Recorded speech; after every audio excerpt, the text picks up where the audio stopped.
This year, he's won 8 of 16 races and collected over $700,000 in prize money. They talk of him as the next Richard Petty. He is a mystery. He has a country boy look that cloaks the wizard. Race followers talk of engine secrets that he and his two brothers conjure from ceaseless testing, of Merlin-like magic that makes their 3,700-pound beast travel true and easy at well over 200 miles per hour. On this track in May, he ran the fastest 500-mile race in history, averaging over 186 miles per hour. Today, Bill Elliott sits on the pole at 207-plus miles per hour for the Talladega 500. But only one driver in the history of this race has ever won from the pole position. And good day to you as we speak live from the Alabama International Motor Speedway, the world's fastest track, where until 15 minutes ago we were getting set to sync the drivers up and prepare for the 17th running of this $450,000 event. But then a little trash collector of a storm came through. We had one all day yesterday that eliminated the International Race of Champions in the Permatex 500, and you can see the conditions now. NASCAR safety equipment trying to dry out the track and get us back race ready. The humidity thick all morning long. You can feel it in the air. It's going to be very difficult for the drivers. This is the race of dark horses. This is the race in which Dave Marcus, back in 1976, sat on the pole and sped to victory to become the only man to do that. Now, Bill Elliott will try to duplicate that feat today. It's a race where those who sometimes have won their only race have scored. Richard Brookhouse back in 1969, and more recently Ron Bouchard in 1981, and in between Lenny Pond and Richard Brooks have won in this race. Of course, James Hilton won his super speedway race here. Along with being a race of dark horses, and remember we have 13 drivers up front today that have not won this race, the major story is Bill Elliott, as it has been in every race since we were with you at Daytona. Ned Jarrett, the two-time Grand National Champion of NASCAR, never seen anything quite like the phenomena of Bill Elliott this year. Really, it has taken the racing world by the storm, Ken, and there's been so much speculation. What does Bill Elliott have that others don't have? They said, well, he's got a special camshaft in his engine, that he's got special heads on it, that with the swirl burning in the pistons, that clean burn type of a situation. They say that maybe he has a different kind of fuel. They've had all kind of reasons why he's running so fast. But personally, I feel that it's a combination of things. The engine, certainly Ernie, his older brother who puts it together, has done a super job on that. I think they're getting as much or more horsepower than anyone. They, I think, have learned something about the body of this Thunderbird that he has raced so successfully, that the airflow in, around, over, and under it, that they're making it work for them all the time, even getting more air perhaps to the carburetor. And I think these are some of the advantages, plus the fact that Bill Elliott does a super job of driving. Tim Brewer, Neil Bonnet's mechanic, was saying to me it's a bunch of itty-bitty things that make a big, big difference in that car. They talk about this 2.6-mile track, Ned, as a track in which we see just tremendous horsepower, and it becomes nothing but an engine story. Working along with me is David Hobbs today, and David, it's more than that. When you talk to the drivers here, they have a lot more to say about this racetrack and its subtleties than just plain raw horsepower. Well, anywhere where you're going to average 200 miles an hour, obviously horsepower is tremendously important. But talking to racing drivers like usual, of course, you get a very varied type of replies, and the drivers seem to view this all in a very different manner. Technically, there's no doubt that it's an easy track to drive. It's wider than anywhere else, it's smoother, and the banking is higher. So technically, it's easy to handle. But the speed, of course, is tremendous at all the time. And a lot of the drivers find this mentally a little bit difficult because, you know, they're worrying about things breaking. The cars get very, very light because of the lack of downforce on this type of car, except in the corners, of course. And so we have a lot of people. Darrell Waltrip says no trouble, very easy to drive. Jeff Bodine, it makes him a little bit nervous. And so it's one of those tracks where horsepower does count, but you have to look at Bill Elliott's record here in May. He came from 2 laps behind and passed the entire field without the help of yellow flags. And talking Bill Elliott again, which seems to be the thing to do this year. Only 2 weeks ago, he drove up at Watkins Glen in the GTO race, driving a Ford, of course, with Lynn St. James. And they came fourth after a lot of troubles with the car, in fact. And Bill Elliott set the fastest lap at Watkins Glen. His first time there, his first time in that sort of car. So obviously, there's more to their car than just horsepower and wind. I mean, in that skinny little Georgian frame, there's obviously a tiger waiting to get out.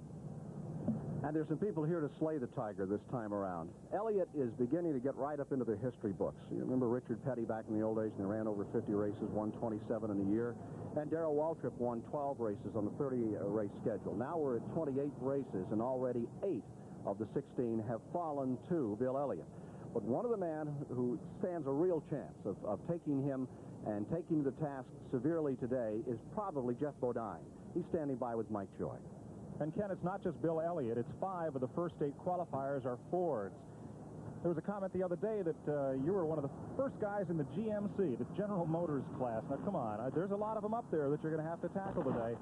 Well, that's true. We're second in that class. A.J. beat us out in qualifying. We wanted to be the first GM car in qualifying, but we ended up second. That isn't bad, considering who beat us. We're pretty happy with our run qualifying. It was a little over 2:01.5. But I don't know if that's going to be enough to keep up with Bill Elliott and the Fords. Well, this track favors the unexpected, and you folks certainly are overdue for a win. We are, and especially here. You know, Mike, we've run well at Talladega, but it seems like the third and fourth corner and I seem to get together every time we come here. We've had 2 flat tires in that corner, and I've gotten in a wall both times. But up till then, we were running strong. The car handles well, and we ran ahead of the second group last time here, the second pack of cars, which is all mostly GM cars. We were the lead car in that group. So we feel good about the race today. If we can get it in, this weather doesn't look very good. Well, so far, Jeff Bodine has had the one piece of essential equipment of Talladega today. That was an umbrella. There it is. Of those 5 Fords in the first 8 spots, one is a bit of a surprise. Chris Economaki has the story. The man standing next to me is Buddy Arrington. He drove his first Grand National race 21 years ago. If he doesn't win today, he'll be 0 for 499 in his career. 2 third places are his best finishes over the years. But here at Talladega, in the tradition of the dark horse, he qualified exceptionally well on this new Ford. In fact, he bumped Richard Petty out of the first 8 qualifiers list. Buddy, you and Petty have had a long relationship over the years, haven't you? Yes, we have, Chris. If it hadn't been for the Pettys, I probably wouldn't be racing now. They've been real good to me, and even though this car right here comes from the Pettys, so, you know, it's just, we've had real good luck with their cars in the past. They've been good to me, and thanks to them that I've done good as I've done in racing. Well, did you feel bad about making Richard have to go to the second-day qualifiers when you took your time trial here? No, not really. Racing is racing, and, you know, I wouldn't feel bad if I had to make him go second today. So it's just, you know, when they drop the flag, racing is racing. That's the way we take it as it comes. So we don't have no feelings when it comes to that kind of doing. You know, Talladega is the place for the dark horses, and you have to be considered a dark horse even though you've been around for 21 years. You've had great patience, Buddy. You've never won in the series. The one important question that everybody wants to know, can you win this one today? Well, I don't know, Chris. It's one of them deals where that you just go out there and do the best you can. I got a car that's capable of winning today, and I think I'm capable of winning today. It just depends on the breaks you get, and you know how Talladega is. Talladega's always some strange things happen up here, and it might be my day, so we'll just have to wait till the day's over and see. Is this racetrack that's been freshly scrubbed by that shower going to make any difference in how the cars handle? I know they're set up for one kind of a racetrack.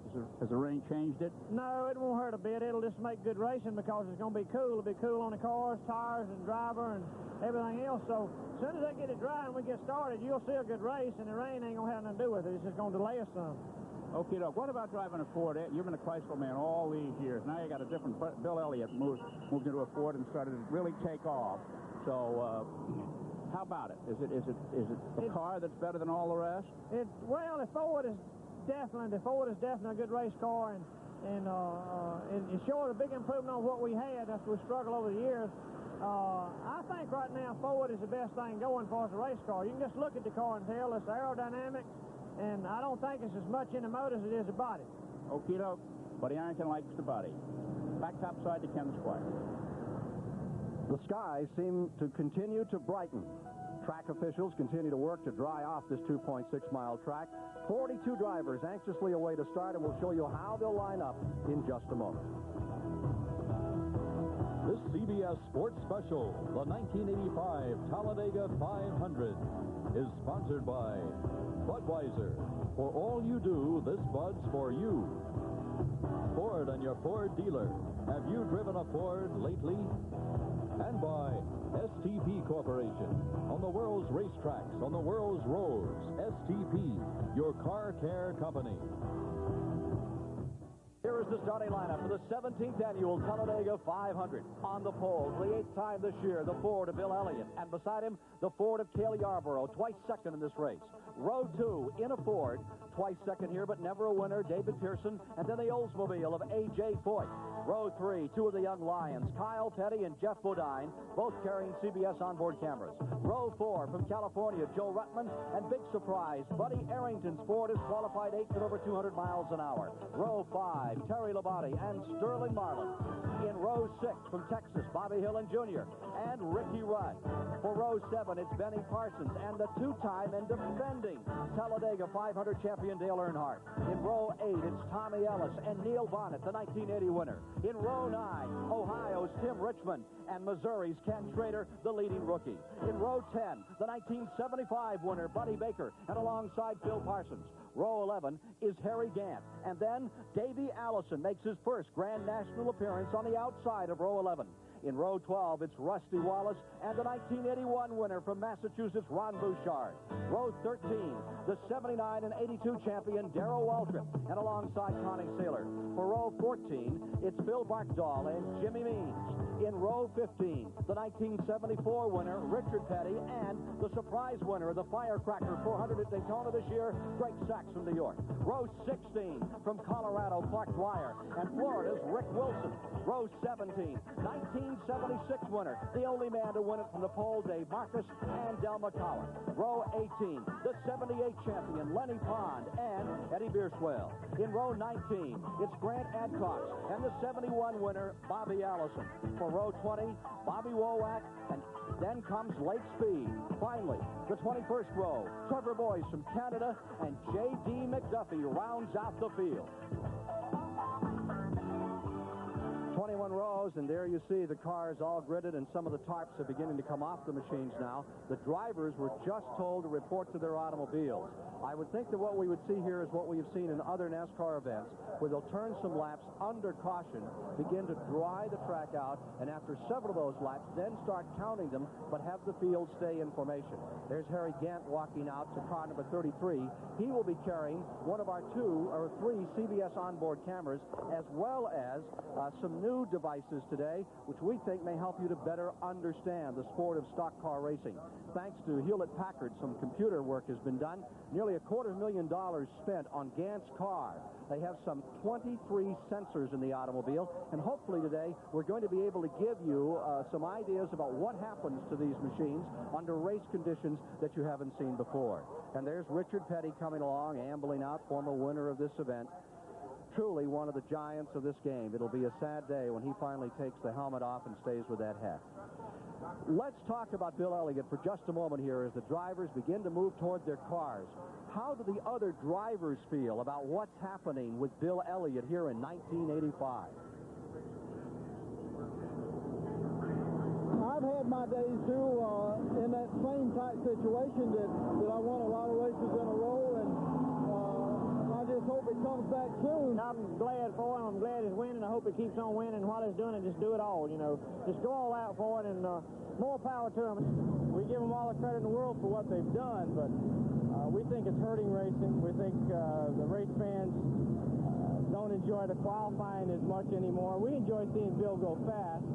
It's a thrill for us drivers to watch him go fast, but it's taking the fun out of it. You know, I'm glad that somebody has come out and won races like he has, because it's brought prominence to the sport. He used to be an awful nice guy, but I believe he's getting on everybody's nerves now. Controversy, intrigue, and mystery. They surround the winning ways of Bill Elliott and that number 9 car, which is right along beside number 28 in the front row of this race. And there is Cale Yarborough walking along with Joe Ruttman out to their automobiles for the start of the 17th annual Talladega 500. The Elliots are a family operation out of Dawsonville, Georgia, North Georgia countryside. Many wonder what secrets the mountain folks have conjured up back there in the hills. And to find out, I visited the Elliott clan back in June for our Michigan 500 telecast here on CBS. Let us again meet the Elliots and their mountain folk neighbors and the secrecy of the Georgia hills. They got country sayings about them. Gothic. the story of the Elliots of Dawsonville, Georgia. There is car number 9, of which more has been written and said this year than any other car in motorsports. Something that's developed here today, there's no tire rule for this race, Ned. NASCAR's made a big thing about this tire rule, and now it's out for the running of the Talladega 500. Okay, to bring the fans up to date on what the tire rule has been, after the first race after the Daytona 500, a tire rule was put into effect, whereas if they changed tires anytime during a caution period, that they would be penalized 2 laps if they changed more than 2 tires. Now, they're saying today that there will be no penalty. They can change all 4 tires. And I'm sure that if you went up and down the garage area today, that the crews and the drivers would really like that because of the speeds here. Of course, there's always the possibility of running over something on the track and cutting a tire, and you might change the wrong ones when you came in. So I think that it'll help to make a more competitive race, and I think that certainly everybody will be happy for it. Ned, and they amended that rule to a super speedway of 1 lap, and the short track was then 2 laps down. That's right. 2 laps on the short tracks you would lose, and 1 lap on the super speedways, but no penalty today. All right, Mike Joy is standing by. Let's go to him now on pit road. Well, let's get a reaction to that from the winningest crew chief of 1985, Bill Elliott's brother, Ernie. No tire rule here at Talladega today. How will that change your race strategy? Really none. You know, we're used to that here. This is one racetrack that you certainly don't need a tire rule. You know, every chance you get, you need to put 4 fresh tires on the car. But, you know, just because of the sustained high speeds, you don't need to take any chance at all with tires. The air here is so thick you could cut it with a butter knife. How have you jetted your car? Have you prepared for this much humidity today? Well, you know, we're starting to race kind of green because we've got a fresh engine in the car and it's not been run. So we're we're a little bit on the conservative side. I don't know how that's going to work out as humid as things are, but we'll know here shortly. What about the rain delay? How will that affect your motor when you fire it up? Well, it shouldn't make any difference other than the fact that if they run a lot of caution laps, we're probably going to be making spark plug stops instead of pit stops. That's Ernie Elliott. Down to Chris Economaki. I'm with former national champion Bobby Allison, suited up here. Bobby, it looks as though we're going to start under the yellow, and you'll be patrolling for quite a bit. What does this do to somebody who's up for the start of a green flag race? Well, it always has some people anxious, for sure. But mostly what you have to do is just cope with the conditions that exist. You know, there's nothing you can change about it. You have to be kind of careful. And, of course, if it begins to rain while we're running around out there, a very wet track, especially here, could cause the car to slip because of the tremendous banking. So you really have to be careful. Bobby, you're driving a car today that you've never raced before. Is starting under the yellow flag going to be a plus or a minus for you?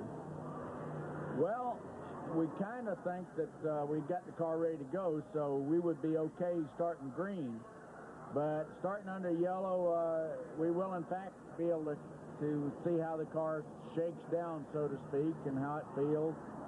Kind of maybe spend a few laps getting seated down in it and everything. Getting settled in, so to speak. What about the physical conditions today? It's soaking wet in the air. I mean, it's brutal standing on pit road. It's going to be really torture at the wheel, I would think. Well, the weather's been a problem all week. You know, we've had 7 laps of practice, and most of that was due just strictly to the weather conditions that we had to cope with. And that weather has affected every part of the race.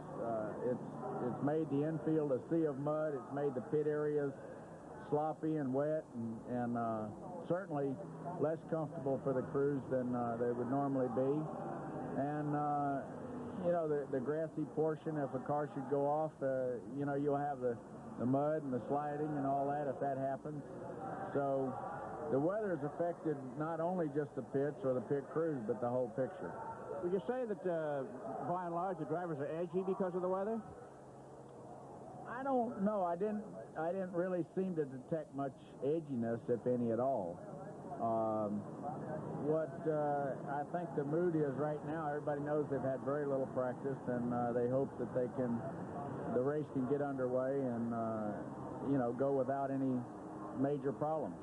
All right, all the best to you, Bobby Allison. Thank you. And now back topside to Ken Squire. Bobby Allison is under considerable additional pressure today because his son Davey is going to take his first Grand National ride in the Haas Ellington car. We'll be watching him carefully today. Car number 1 will be young Davey Allison out of Hueytown, Alabama. The latest word from NASCAR is probably 10 to 15 minutes. We have a pretty good wind now that helps drying out the track. They'll probably run 10 laps with all of the Grand National cars, 42 strong, and then they'll start counting laps, hold them in position, and go for a green maybe another 5 or 10 laps later. We'll be back with more on the story of the Talladega 500 after these messages. We're coming to you live from Talladega, Alabama, CBS flag-to-flag coverage. We have 3 in-car cameras today. We'll be in the cars of Jeff Bodine, of Kyle Petty, a real dark horse who stands a good chance here. Remember, he finished second in May, and with Harry Gant. And let's go down to Harry Gant's car right now. Here's Chris Economaki. Well, Harry, I've never seen a stock car so loaded with electronic gadgetry here. What all's in here? A couple of computers and so forth? Yeah, it's got some computer equipment in here, and it transmits a lot of different things, data back to our truck, and then we got the CBS camera and all. So we got a lot of equipment in here, along with fuel gauges, all kind of gauges. Is this stuff a distraction to you as a driver? No, not really. Just in this particular car, the TV camera is hard to see past.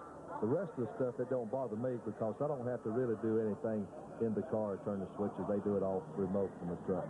Now, are you going to get feedback back from the pits? The pits gets the readings from this stuff and then analyze it, and then he tell you something to do. Is that how it works? Yeah, he'll tell us something we can do in the future that will help us. It's going to take several races for us to get all our, all the stuff put in the computer and be able to analyze how it reacted on this racetrack, use it next week, then the next week. So it's going to take 7 or 8 races to really get it working. All right, Hal, I hope you have a really good drive, and we'll be seeing more about this telemetry equipment in our show later on today. Now let's go topside to Ken Squire. What we're seeing here today is much more than a bunch of super-fast cars and high-rolling promoters and steel-nerve drivers in racing. There's much more at stake than just the $450,000 purse today. And we'll be taking a look at the work that's being done throughout this race on Harry Gant's car, hoping to give you a better look at what can be built from those machines in time to come. We think that they're into something truly revolutionary and something that will work. Let's see what's happening that's important in racing today. Chris Economaki. Behind the garage door of every NASCAR team competing today looks an advanced technological world never dreamed of by teams of the past. A world full of scientific and mechanical data that, when computed correctly, reveals the exact formula for winning on the track.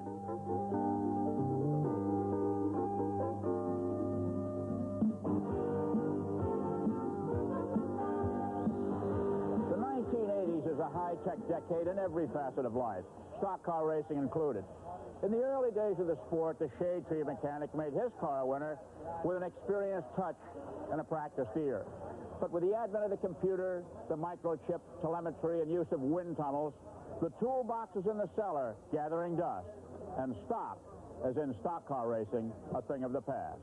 NASCAR, National Association of Stock Car Auto Racing Inspectors, who certify that every important detail of these cars is stock, that every part is available to the American public and listed in the manufacturer's parts book for that car and for that year. That's not the way it is anymore. These cars are built from the ground up, from a blueprint. Everything is made just especially for racing. It's definitely a lot more scientific than it used to be. It's almost updated year to year now. It's got to be a very, very fast developing sport. The innovation is staggering. There are sophisticated dynamometers to measure every aspect of engine performance.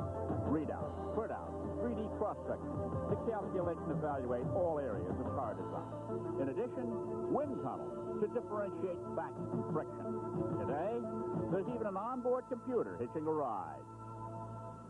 With a computer, you might read 10, 15, 20 different factors on a car. A driver can only possibly give you 1 or 2 at a time.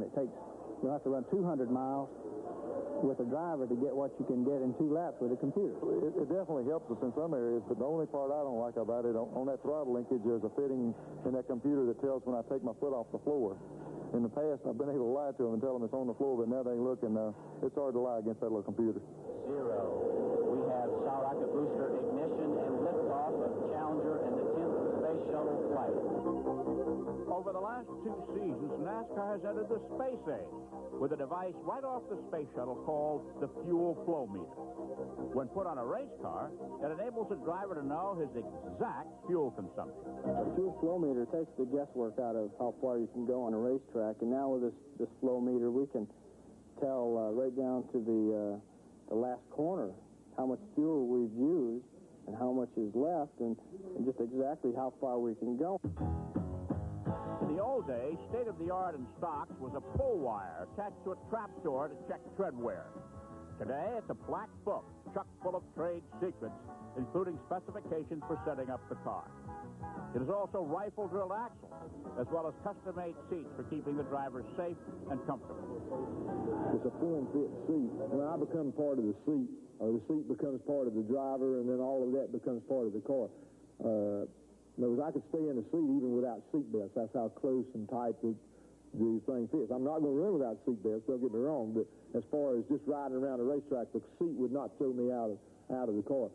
Many advancements are designed to correct handling problems like pushing or understeering, where the front of a car loses traction in a turn and slides towards the wall. Or oversteering, also called being loose, where the rear end tries to break free. To fix these ailments, teams can make an adjustment known as changing the stagger. It involves measuring the circumference of all the tires, no two being exactly alike, and placing the smaller ones on the left, or inside of the car, the larger ones on the right, or outside of the car. The reason for this is that the outside wheels on a car travel further in a turn than the wheels on the inside of the car. And with a proper stagger, the car itself helps the driver turn left. Stagger can take all the human error out of it if you get it just right. The car will do what it's supposed to on its own. If changing the stagger doesn't improve the handling for the driver, his crew chief can perform another exercise called jacking the weight. This is accomplished by turning one of 4 jack screws inside the car. As the screw turns, it exerts or releases pressure on the suspension system, which transfers weight from one side to the other. If done properly, the transfer of weight will alter the traction or bite on the track, which in turn improves the handling of the car. When the weight's set perfect in a car and you're driving on the racetrack, that means you're handling perfect. The car will feel like all 4 wheels are gripping the ground at the same amount of weight through the turns. It takes very little pressure to turn the car. The car will stick as it turns, and that's when you usually win the race. And here's the latest. You're now inside the $1 million transporter of Hal Needham, and there you see their computer and a study of the dynamic forces that work on an automobile under race conditions. Those 4 circles are the tires on the car, and it will show the weight distribution every second that the car is on the track. It'll also show the G-forces the driver picks up as he goes up on the 33-degree banking, and it will give miles per hour. And it will record this throughout the race. They can get an idea of if the stagger is working, just how the car is working throughout the entire event, and perhaps can help them for the next race, but for certain the next time at Talladega. It would be invaluable to know.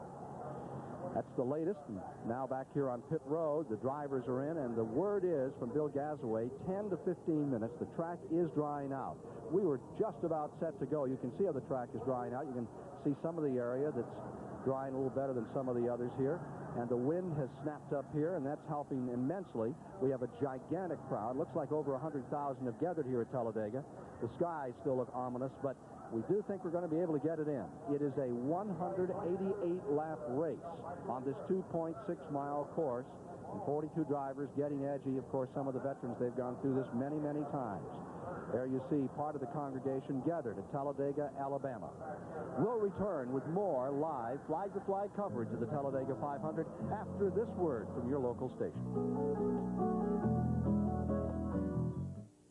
Ken Squire speaking to you live from the Alabama International Motor Speedway. We had a shower just 15 minutes prior to airtime, about a half hour before race time, and it was a frog swallower. They are now continuing to dry out the track, and the track looks good everywhere but turn 3. NASCAR observers around the course are reporting pretty much the track is coming along. Turn 3 continues to be a bit of a problem. Pace car will be running about 75 miles per hour, and we'll see that pace car out here before too much longer for an observation of how the course is drying out. The late report from the weather is sort of a mixed bag. They think they're going to be able to get it in today, David, but it's optional they can get this in. It rained all day yesterday, which means the International Race of Champions, which we had intended to bring you yesterday afternoon here on CBS, will now be a 3-event series in 1985, with the last event coming up on Saturday, August 10th, and it will pit Darrell Waltrip on the pole with 31 points, Bobby Rahal outside, the Indianapolis car driver on the outside, and then, of course, comes Sneva, Watson, A.J. Foyt, Mario Andretti. Don't miss it, Saturday, August 10th. You wanted to make a point about that tire rule, David. Yeah, well, we spoke about the fact that it had been changed today, but I think we never actually said why they changed it today. And the reason, we know why they've got the tire rule, which is to save money for some of the less well-endowed teams. The reason they changed it today was because there's been so much rain here that we have an absolutely, completely green track. And the tires, Jeff Bodine and Darrell Waltrip both mentioned in the pit earlier on this morning that they could wear tires out on this track when it's green in as little as 13 laps, wear the tire right out. Because the tire grips into the asphalt more and it rips the tire off. There is no groove. There's no rubber down. There's nothing. It's all been washed off. And so for safety's sake, they obviously had to rescind that rule today. So the tires are scrubbing against the clean pavement, which, of course, just wears them off. Yes, it just simply wears the rubber off the tires. All right, 1983 and defending 1984 champion of the Talladega 500 is standing by on pit road with Chris Economy. Well, I'm with Dale Earnhardt. This is his race, but more importantly, racing has changed, and a lot of the people in racing have changed. Dale Earnhardt, in addition to being a former national champion and winner of this race the last 2 years, is a corporate race driver of the highest order. I saw him last night having dinner with the chairman of the board of Wrangler Jeans, and I understand you've made 18 public appearances this year on behalf of your sponsor. What have you had to go through to become such a polished public speaker, Dale? Well, that championship really did it for me, you know, as far as Wrangler's concerned. They were looking at that time for a car to sponsor, and luckily, you know, we got hooked up with them when we won the championship. And I've changed from 2 or 3 different cars and during the course of 4 years now, and they moved right along with me. So it's been a real good association for Dale Earnhardt. What about your personal life, Dale? You know, race drivers historically like to get together at a certain bar or gathering place and you can shoot the breeze and have some fun, but you got to put a suit and tie on and go out with sponsors and customers and so forth and do business in the evenings as well as drive the race car on the day. Has that been a tough adjustment to make? Well, I hadn't been with Wrangler. You know, they're live it to the limit, down-home type people, and you know, they're from Greensboro there in North Carolina. They're a North Carolina-based company, so the home ranch is, and you know, it's just a down-to-earth bunch of people. I can go sit down with the chairman of the board just like a good friend or an old uncle of mine, and you know, we sit down and really relate good to each other. And you know, Ed and Vivian have become real good friends of Teresa and mine, and you know, just a great group of people to be around. The whole group of people involved with Wrangler that I have to do business with, right down to the last person. But you know, they've been really good for me and Richard Childers' race team, and hopefully we can win another Talladega race for them. Well, that's what I was going to ask you. In other words, your commercial involvements haven't taken anything away from your driving. You don't have to worry about there being someplace to do it. Now, let's talk a little bit about Talladega and Dale Earnhardt. This seems to be your place. Last year, the finish was outstanding. What is it about this racetrack that you have such a handle on? Well, I like the race here to start with. You know, Talladega's a place to run fast, and we all get together down here, and we can, you know, do that and draft and put on a good show at those speeds. I'm all against NASCAR slowing us down on these racetracks, and I like to come down and run flat out. My car's worked awful good in the past couple of years here, and even if it's down a little bit, the draft will make the difference, and I'm hoping it'll make the difference today on Bill Elliott if he stays in there all day, and if I'm around at the end, I can get by him with the draft. It's been said, Dale, that Bill Elliott's success in NASCAR this year has caused a lot of internal problems with a lot of the teams. Has it been a problem for you guys? Not for us. You know, we've had a few engine problems this year, and you know, the guys just keep coming back and working harder every week, trying to straighten things out and make things better. We went all last season, didn't have any problems at all. We've been unfortunate this year and had some problems that you know, we worked really hard to straighten out and make better, and hopefully we can get that under handle and, you know, come back and win some races. Okay, Vince, talking about the track being washed clean by all this heavy rain, it's going to be a tight racetrack. How long will it be before the groove will develop? There's some drivers say it'll be not until after the first pit stop if it's all green. Well, the rubber get back on the track pretty quick, but if the sun doesn't pop out, the groove won't get slick, and it doesn't matter whether there's a groove or not. So I'm looking for, about the first pit stop, the groove will be there and be pretty good and solid. You can run hard through there, and if the sun don't come out, it won't get too slick today. Okay, Doug. Thanks very much, Dale, and have a good drive. And let's go up top now to Ken Squire. A year ago, it was called perhaps the best Talladega 500. Many said it was the best race ever. 10 drivers came down into that last lap. There had been 68 lead changes, or 67 to that point, among some 16 drivers. And then on the very last lap in turn number 3, you remember if you were with us here at CBS, that it was Dale Earnhardt that swept down the inside underneath Ricky Rudd and went on to victory, and then Rudd was beaten right on the finish line in another photo finish by Buddy Baker. We're looking forward to that kind of a race again today. With more information on the telemetry that's in car number 33 for this Talladega 500, let's go to Mike Joy. Well, Ken, I'm in the back of the Burt Reynolds and Hal Needham Bandit truck. Above us is a race car, and right here is where Harry Gant's car will be transported back to North Carolina. But today, this truck is a giant computer terminal, if you will. A fellow named Joe Sargent, who's working in the back of the truck today, helped develop this telemetry system in 1954 for the Air Force Polaris missiles. About 1975, he brought it to Hal Needham, and they used it on the rocket car used to set the land speed record. And he is responsible for the computer in the car and all the monitoring devices on top of the spring pads at the engine and so forth. The information is fed back here to this terminal, and Jim Mastro with Hewlett-Packard takes that and interprets it how so that it's of value to the race team. Well, basically, we take data off the car, like loads and temperatures and other information that may be useful in this race and in future races in setting up the car for quicker speed around the track, basically. How is this going to help Travis Carter on pit road today? Well, today we're set up to take 7 channels, of which we get 10 pieces of information from. One of the things we hope to be able to determine precisely today is which tire may be flat in the event of a flat. And then you can get a baseline from this race so that next time you come back to Talladega, you'll know how the car should respond to certain changes? Absolutely. Talladega and other tracks like Talladega, like Daytona, for instance, next February. All of the readings come back here to this screen. They can be plotted out on paper and taken to pit road. And as Jim explained, 7 of the readings here come directly from the car, and 3 other readings are calculated from these 7.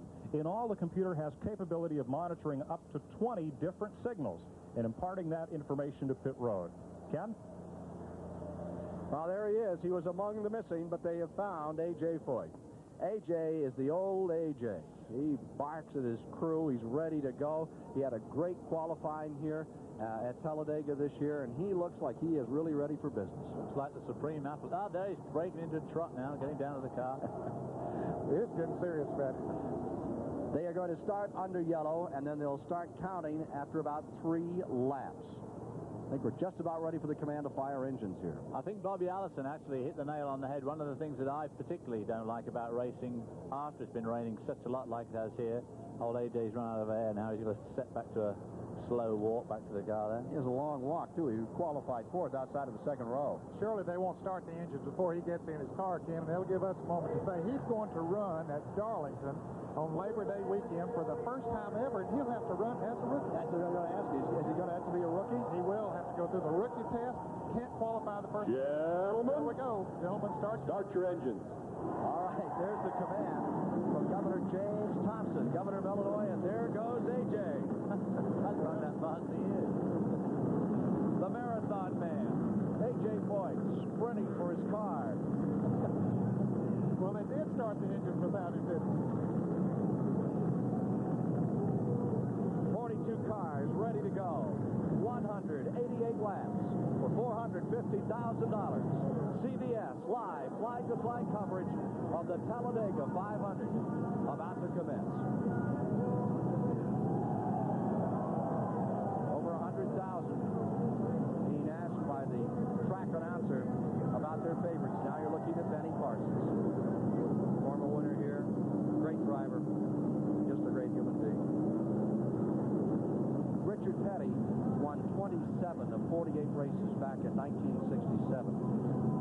Bobby Allison won 10 of 31 in 1972. Leroy Yarborough, the late and great. Leroy Yarborough won 9 of 27 and 69. David Pearson, 11 of 28. 11 of 28, 1973. And in 1981 and 82, Darrell Waltrip won 12 races in each of those years, with 31 races in 81, 30 races in 82. The issue is, can the man on the pole here today go for his 9th, become the all-time winning driver on this schedule of 28 races? Well, looking at his qualifying time, certainly looks like it's well and truly on the cards. The one thing that could thwart him today is that lowering sky there. A lot of moisture still hanging around in the sky here, and it says a lot to the NASCAR fans, and there's so many people here today. Now there's another thing, taking those tire pressures, that's another thing that can induce stagger. They sometimes blow up the pressure in one tire to change the stagger, or to put it in the tire in the first place. One of the things that hasn't worked this year, as you look at Neil Bonnet, is this new rule of the 340 carburetor. That hasn't worked. They said they were trying to slow the cars down and bring them together. And since they put it into effect at the Firecracker 400 in Daytona, at every race they've set new records now. They have, Ken, and I think that's been surprising, particularly to the NASCAR officials. Everybody thought when they did it, of course, it's not a complete change of carburetors. They are using a 390 carburetor base on the old 800 carburetor, which would just reduce the flow of the air a little bit going into the engine. But they thought it would hurt the Ford more than the GM cars, but I think it has reversed itself and perhaps hurt the GM cars a little bit more than the Ford, because it just simply didn't affect their cars. Waltrip qualified, however, with a new record the other day.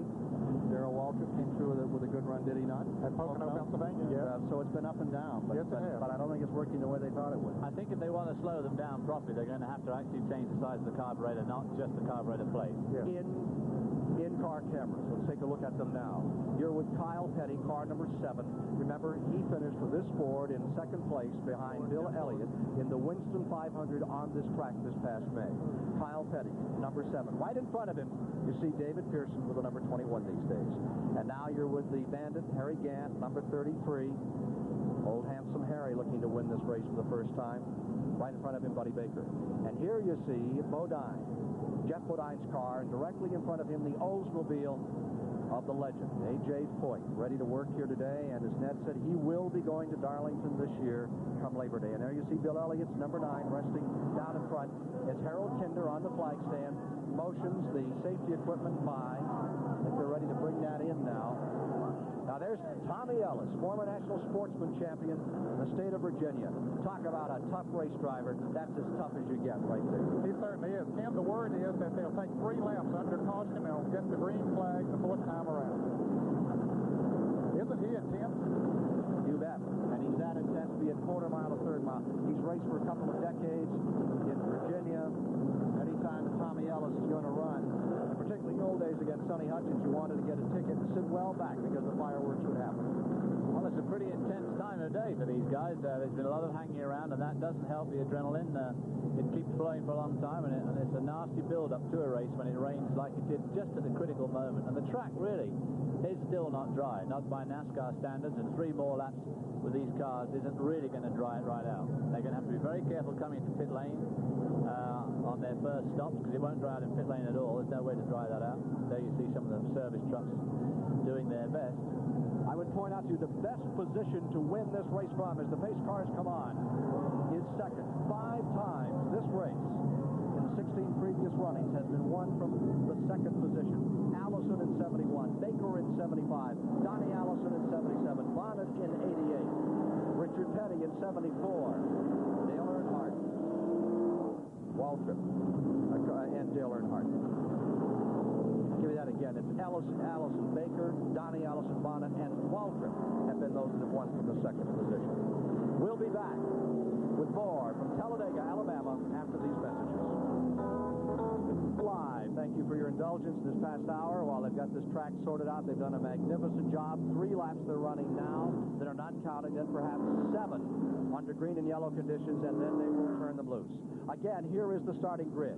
It's the Ford of Bill Elliott that is on the pole, and flanking him is Cale Yarborough, looking for his first win of the season. Then in row 2 comes one of the all-time giants, 3-time Grand National champion David Pearson, in another Ford. And then the Oldsmobile of A.J. Foyt. Going to row 3, Kyle Petty's Ford is there, and Jeff Bodine, the Rick Hendrick car. Row 4 is Joe Ruttman and Buddy Arrington. Buddy Arrington was so ecstatic about his qualifying, going 200 miles an hour, he says, I'm ready to quit and go home. But he didn't quit. He's here and ready to go with his Ford. Row 5, it's Terry Labonte and Sterling Marlin. Then in row 6 will be Bobby Hillen and Ricky Rudd. Watch for Rudd today. Row 7, Benny Parsons and Dale Earnhardt. In row 8, Tommy Ellis and Neil Bonnet.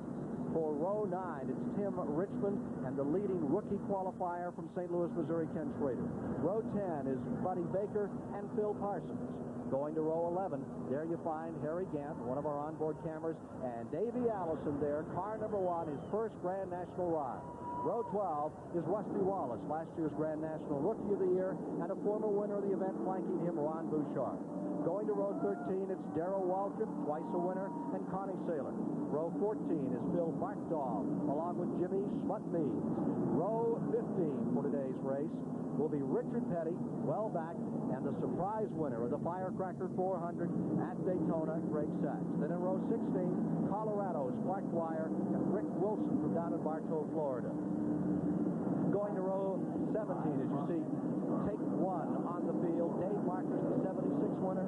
Donald Coward. Row 18 is Lenny Pond.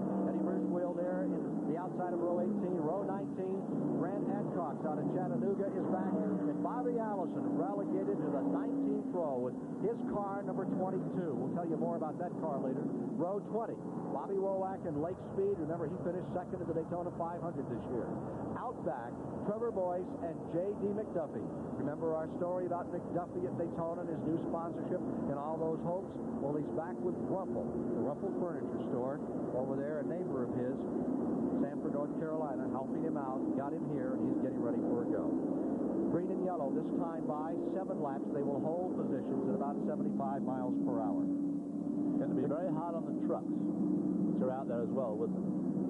The current point standings on the Winston Cup Tours, they prepare to go back to Brooklyn, Michigan. Bill Elliott is first, Waltrip second, Bodine in the 3rd spot, followed by Ricky Rudd.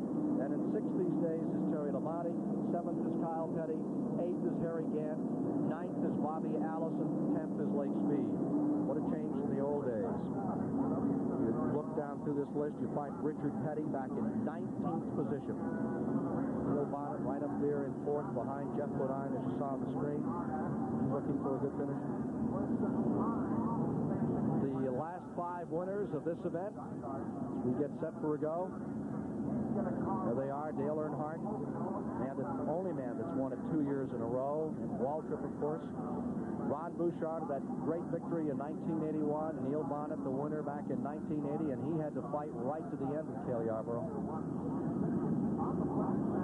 Started in 1969 on a strange day, that one. A mixture of Grand American cars and NASCAR Grand National cars after many of the superstars, including Richard Petty, Leroy Yarborough, elected not to run this race. There's the yellow and green out. They'll hold position and start counting laps as they come to the line. And this regiment will continue for about 7 laps before they're turned loose today. The race cars can drive the racetrack perhaps quicker than anything else. Of course, the safety vehicles have been running around the track since the rain stopped almost an hour ago. But the heat off the exhaust of these cars will have a better drying effect than anything that they've had out there. So it should get them in pretty good shape before too long. Bill Gazaway from NASCAR is now saying that those headers are doing just that. We may go under green in 5 laps. We can see some wet spots on the racetrack. Of course, the wet spots, David, in the turns is where it really bothers you. Oh, yeah, exactly. It's still, you know, by road racing standards, that looks pretty dry. But obviously, when you're throwing these relatively stock with no downforce help from the wind or from the airflow much going around these corners at 200 mile an hour, when you want it dry, you want it really dry. Those damp spots cause havoc. Of course, these big slick tires, as well as the tremendous heat coming out of these racing engines, even going slowly, these slick tires obviously help to squeeze the water away pretty quick too. I'm sure there perhaps hopefully some road racing fans that are watching today. You do run in the rain because you have special rain tires. Well, we run in the rain, as you say, we have special rain tires. And a lot of people ask me, well, why don't those stock car drivers, why don't they race in the rain with rain tires? But it's not really the same sort of thing. I don't think it would be very practical to race on these high-banked oval tracks, even with rain tires. It's not the same thing at all. There's nowhere to go. You can't spin here without hitting the wall or going to the infield.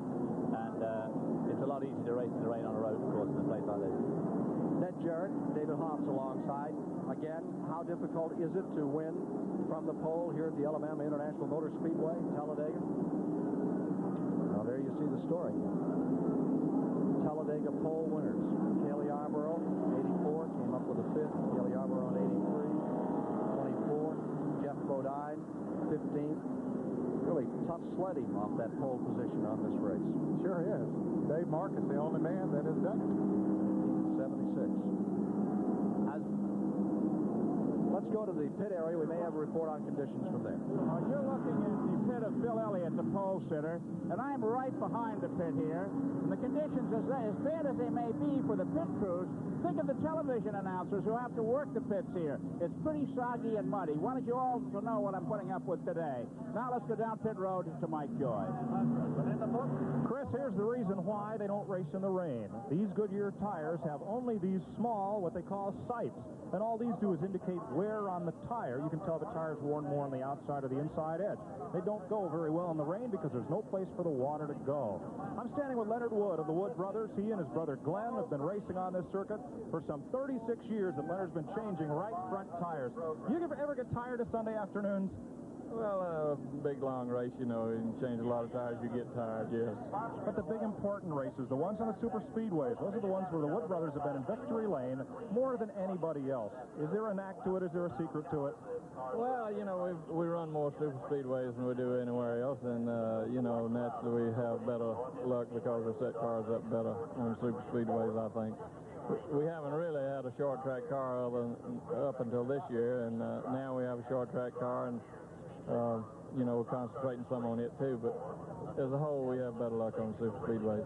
Well, you were the people that made pit stops a fine art in all kinds of racing. You went to Indianapolis and introduced the 25-second pit stop and helped these folks get it down to 12 seconds. And when all is said and done in the sport of stock car racing, the Wood Brothers will be remembered for that achievement. And that's something you've got to be really proud of, that you really took and made this a fine art. Well, we started back in 1961 and realized there's a lot of time to be gained in the pits. There was about 45 seconds that it took to make a pit stop, and so we started concentrating on it. And then, you know, for a while we was quite a bit ahead, but now everybody's caught up to us, and you know, it's really hard to beat them now, but you know, we just have to do the best we can. We're getting a little bit of rain down here. Kyle Petty is your driver this year. You've had David Pearson, Neil Bonnet, A.J. Foyt. All the greats have been behind the wheel of your race car. What about Kyle Petty and the way he's coming along? Kyle's doing a real good job. He's really interested in doing well. He seems to understand what's going on out there, and I think it's just coming along great. I asked Kyle in our last telecast, isn't it kind of like the Hatfields and McCoys hooking up, that you raced against the Pettys for so many years? No, I don't feel that way at all. You know, Richard seems to be a real good friend of ours now, and well, he always has been off the track, but you know, sometimes competitors is just going to be competitors on the racetrack, and that's just natural. But as far as friends go, we're real good friends. Well, Ken, we're getting a light sprinkle down here on pit road. The umbrellas are starting to come out, but nobody's getting really wet. It's so hot and muggy that it's just a light mist right now. That mini shower began to develop in turn number 1 and has come down toward pit road. Let's talk to Kyle Petty, 5th place qualifier for the 17th Talladega 500. Kyle Petty, Ken Squire here at CBS Central. Do you read me? Hello, Kyle. Hello. Can you hear me? Yes, we can. How about the weather conditions out there right now? How much of the track is under rain at this time? Well, right now, the track's a little wet down low in the corners.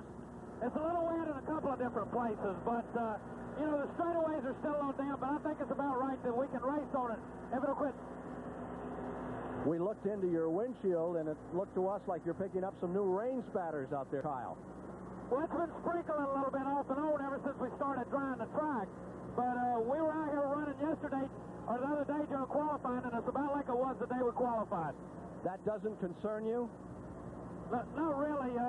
You know, as long as we get the track drying off pretty good, then it's not really going to be that big a deal. If it sprinkles off and on like this all day long, we'll still be able to race pretty good. They're saying 3 to go when you come by Harold Kinder this time, Kyle. Good luck to you this afternoon. Thank you, sir. There's the indicator. With all this new computerized world, that's still the best way to let the guys know that you're down to 3. Right, yeah. Where the weather's coming from definitely looks better than where it's just been, which we can see over Harold Kinder's shoulder there. That's a little shower that's just passed over. But where it's coming from definitely looks on the bright side, which all these fans and the drivers, I'm sure, will be very glad to see. I don't think the rain, that the little sprinkles that we've had now, has wetted the track any more than it was, since the cars are going around and they would dry it off very quickly. So if it doesn't become a hard shower, it shouldn't affect them too much. And it looks pretty good, but I mean, at least you can see the trees now the other side of the track, whereas yesterday you couldn't even see the other side of the track. 3 away from going under green. 3 laps have now been officially completed. 3 laps officially completed in a green and yellow condition, and they're getting set to turn them loose 2.5 laps from now. We're here at the Alabama International Motor Speedway, live with you today. Ned Jarrett, David Hobbs alongside. Out of the pits, Chris Economaki, Mike Joy. I'm Ken Squire. We're in for 188 laps, hopefully. 94 laps, the halfway juncture of the race that would then make it official, 94 plus 1. Here you see the field back into the 33-degree banking. Turn 3. Ken, we showed the point standings a little bit earlier. Now, anytime a driver leads 1 lap during competition, he gets 5 bonus points. So Bill Elliott, I assume, now, as a result of being considered the leader of these 3 laps, has picked up those 5 bonus points. And as close as the points are, that can make the difference in winning the championship and losing it at the end of the season. The old editor of the National Speed Sport News, Chris Economaki, has a message for us on the pit road. You know how important this race is? Everybody around the country is in front of the television set watching today if they're a racing fan. Well, up in Indiana, the Hoosier Auto Race fans has their annual race night at the Kokomo Speedway tonight. But to watch the television show, they scheduled their annual hog roast this afternoon, and they're up there in Kokomo eating barbecued pig and watching our telecast. We want to say hi to you all up there in Kokomo. Now that is a real reporter, Chris Economaki, wearing his own camera there, ready to take action shots as the cars come into the pit. One of which is Bobby Allison there, number 22. Allison is in. Now remember, this is his own team now, no longer part of Dygard. Greg Sachs is out there with the Dygard car. Bobby doesn't have a great deal to lose. He would have to go to the rear of the field, and will, but he was starting in 38th position anyway, so he really won't drop that far behind. He'll just lose 3 positions. I guess better now than in 2 laps' time, as long as it's not anything too serious, that is. Dygard has had the winning engine at Daytona and the Firecracker 400 for the last 2 years. A year ago for Richard Petty, and this year, of course, with Greg Sachs, and what was called the experimental car. This is a new car for Allison. He has been running Buicks for the last couple of years. This is the Chevrolet that he's renting from the Raymond Beetle team that they built to do some comparison testing with. And Bobby rented the car here for this race. Didn't really have a lot of time with it to get it worked out and dialed in the way that he wanted. I talked to him this morning, and he said that they continued to gain on it all along. And you just have to see how it goes here today as to whether they have their problems worked out or not. There you see the front row. Of course, I think this is going to be the needle match of the day. We talk about the Chevrolet problems, the Buick problems against the Fords, but there you see on the front row the factory back Ford of Cale Yarborough alongside Bill Elliott. And the Elliott boys, as we've already seen, do it all from that little tiny workshop down there in Dawsonville. That's the needle match of the day, I feel. Let's see what the computer is showing us right now, possibly. They're going 79 miles per hour. Less than 5,000 RPM. They haven't even come up into the 5,000 area. And there you see part of the hookup in his car that measures with those sensors and then feeds it back. Hewlett-Packard has spent a considerable amount of time, about the last 6 months, along with Mr. Sargent, who we remember from the days of the Budweiser rocket car. Broke the sound barrier. I don't think they've ever put that in as a true land speed record because the qualification for that is a 2-way run. But it was the Needham car that went to the Edwards Riley. Really exploded off a tremendous run. That telemetry is now being used here in stock car racing. There is the Rumpel car. J.D. McDuffie, number 70 out of Sanford, North Carolina, a provisional starter today. Now, Rumpel is in Elkhorn, North Carolina, Ken. That's a different town. That's in the western part of the state. About 8 miles. Yeah, well, a little ways up through there. They're saying 2 to go. Darrell Walker has radioed in and said it's still a little wet in the tri-oval, and we can see out there that there are some damp spots on the tri-oval. Darrell is one of those drivers that wants it to be absolutely perfect before that green flag drops. Well, coming out of the tri-oval, if anybody tries to really drop low on the apron, it's extremely wet still. So that'll cut the road down them 1/8. We leave 2 to go the next time they come around, so they've extended a lap to hopefully try to drive that out a little bit. Let's go to Mike Joy. I'm sitting with a fellow who best knows the way to victory lane here at Talladega, Bud Moore. Buddy Baker's driven his Fords to victory here 3 times, Bobby Allison once, and Dale Earnhardt once, when you and I sat on this pit road 2 years ago and watched them come through the tri-oval and didn't know who won because the finish is so far down the racetrack. You got to have a lot of nervous moments sitting here when you can only see the cars for perhaps a quarter of the way around the racetrack. Well, you know, it is a little nervous because you can't tell exactly what's happening. You can't see the car except when it goes by, and so we have to sort of rely on the radio and all this to make contact with the driver. But it's a wonderful feeling to know that you are coming down to get the checker flag, and you know you got a good shot winning the race. You've built winning cars for the best names in the business, not only here in NASCAR, but for Parnelli Jones and George Fulmer in the Trans Am circuit. What's the Bud Moore key to winning races, to preparing cars to win races? Well, you know, it takes a lot of preparation. My guys back at the shop, they do a real good job with the engines and all the chassis, and it takes a good team working all together for everybody, and that's what makes a winning effort. And it takes a good association with the driver and the car owner and the people that works in the pits and on the cars to be sure to get the car exactly right for the driver so he can drive it and get the best performance out of the car, and so that's what we try to do.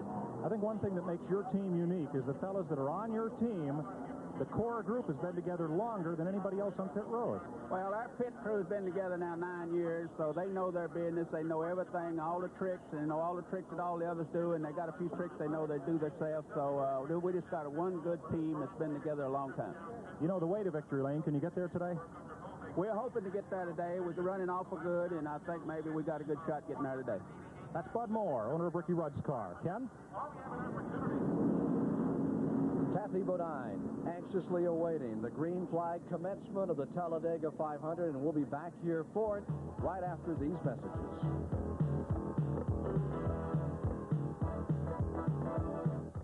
There you see Greg Sachs, number 77, starting 30th. He ran out of money, engines, everything but confidence in his own ability.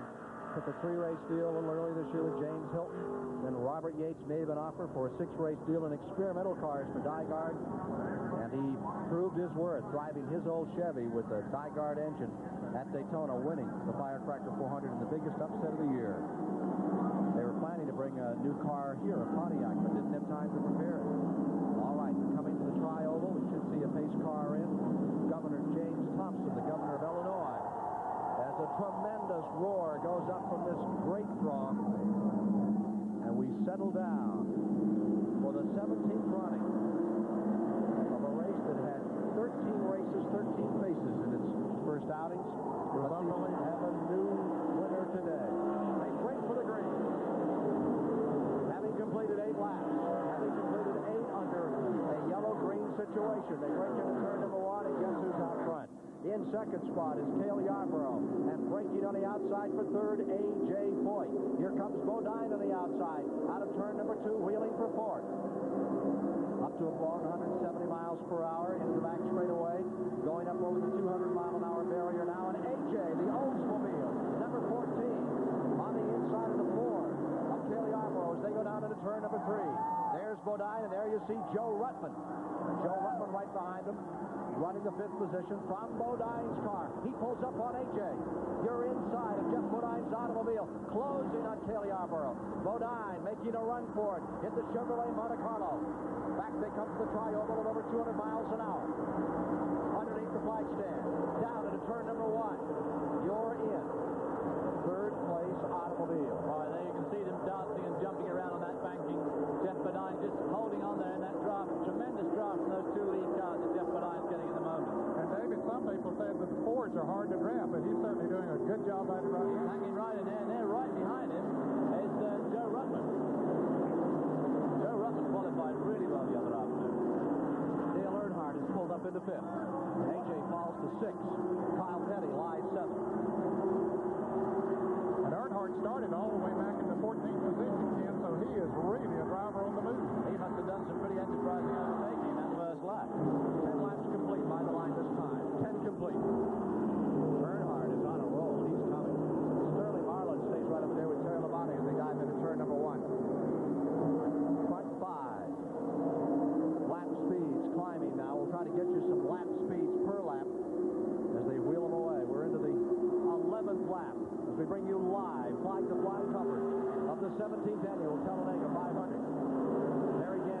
closing on Tommy Ellis in 18. There goes Ellis down, and you can see the RPMs at 193 miles per hour, 194, a little over 7,400 RPMs being turned out of the motor of Harry Gant's car. Back with Harry Gant at number 33. Up to 207 miles per hour, and he's all the way up on top. 7,800 RPM. 209 mile an hour, something else as they come to the triangle here. He really picked up a draft there somewhere, didn't he? Yeah. Look at qualifying at 198 miles an hour. Look at those cars shake and rattle. And he didn't even qualify the first day they were in such trouble. Gant never even came out the first day of qualifying. They just couldn't get it hitched up. Hitched up they are now. These front five have made a bit of a break for it. A.J. Foyt, I don't know whether he's holding up the rest of the group, but this front five cars are definitely pulling away from A.J. Foyt. Jimmy Means on pit road. Means, number 52 on pit road. Front five coming down to complete the 12th of 188 laps. Dale Earnhardt going underneath Russell now as they come to the triangle. Side by side, inches apart. And look how much ground they lose when they get side by side if they break away from the draft. Yeah, they broke away there in the front three. Elliott, Yarborough and Bodine made a big break. I was surprised that Dale Earnhardt stayed alongside Ruttman for such a long time there, because that's lost them, that lead car. It cost them more than the second on the racetrack. Yeah. 6 is A.J. Foyt. Which at 209 mile an hour a second is a heck of a long way. It sure is. There we see the picture from Jeff Bodine's car as he follows that car of Cale Yarborough. The front three making a bit of a break for it. They've lost a bit of a break, as we say, a second on the racetrack. It's soon covered. Bodine does not want to let loose on those front two Fords. Everybody on the watches. Now, Earnhardt is ducked back in behind Ruttman and is trying to close up.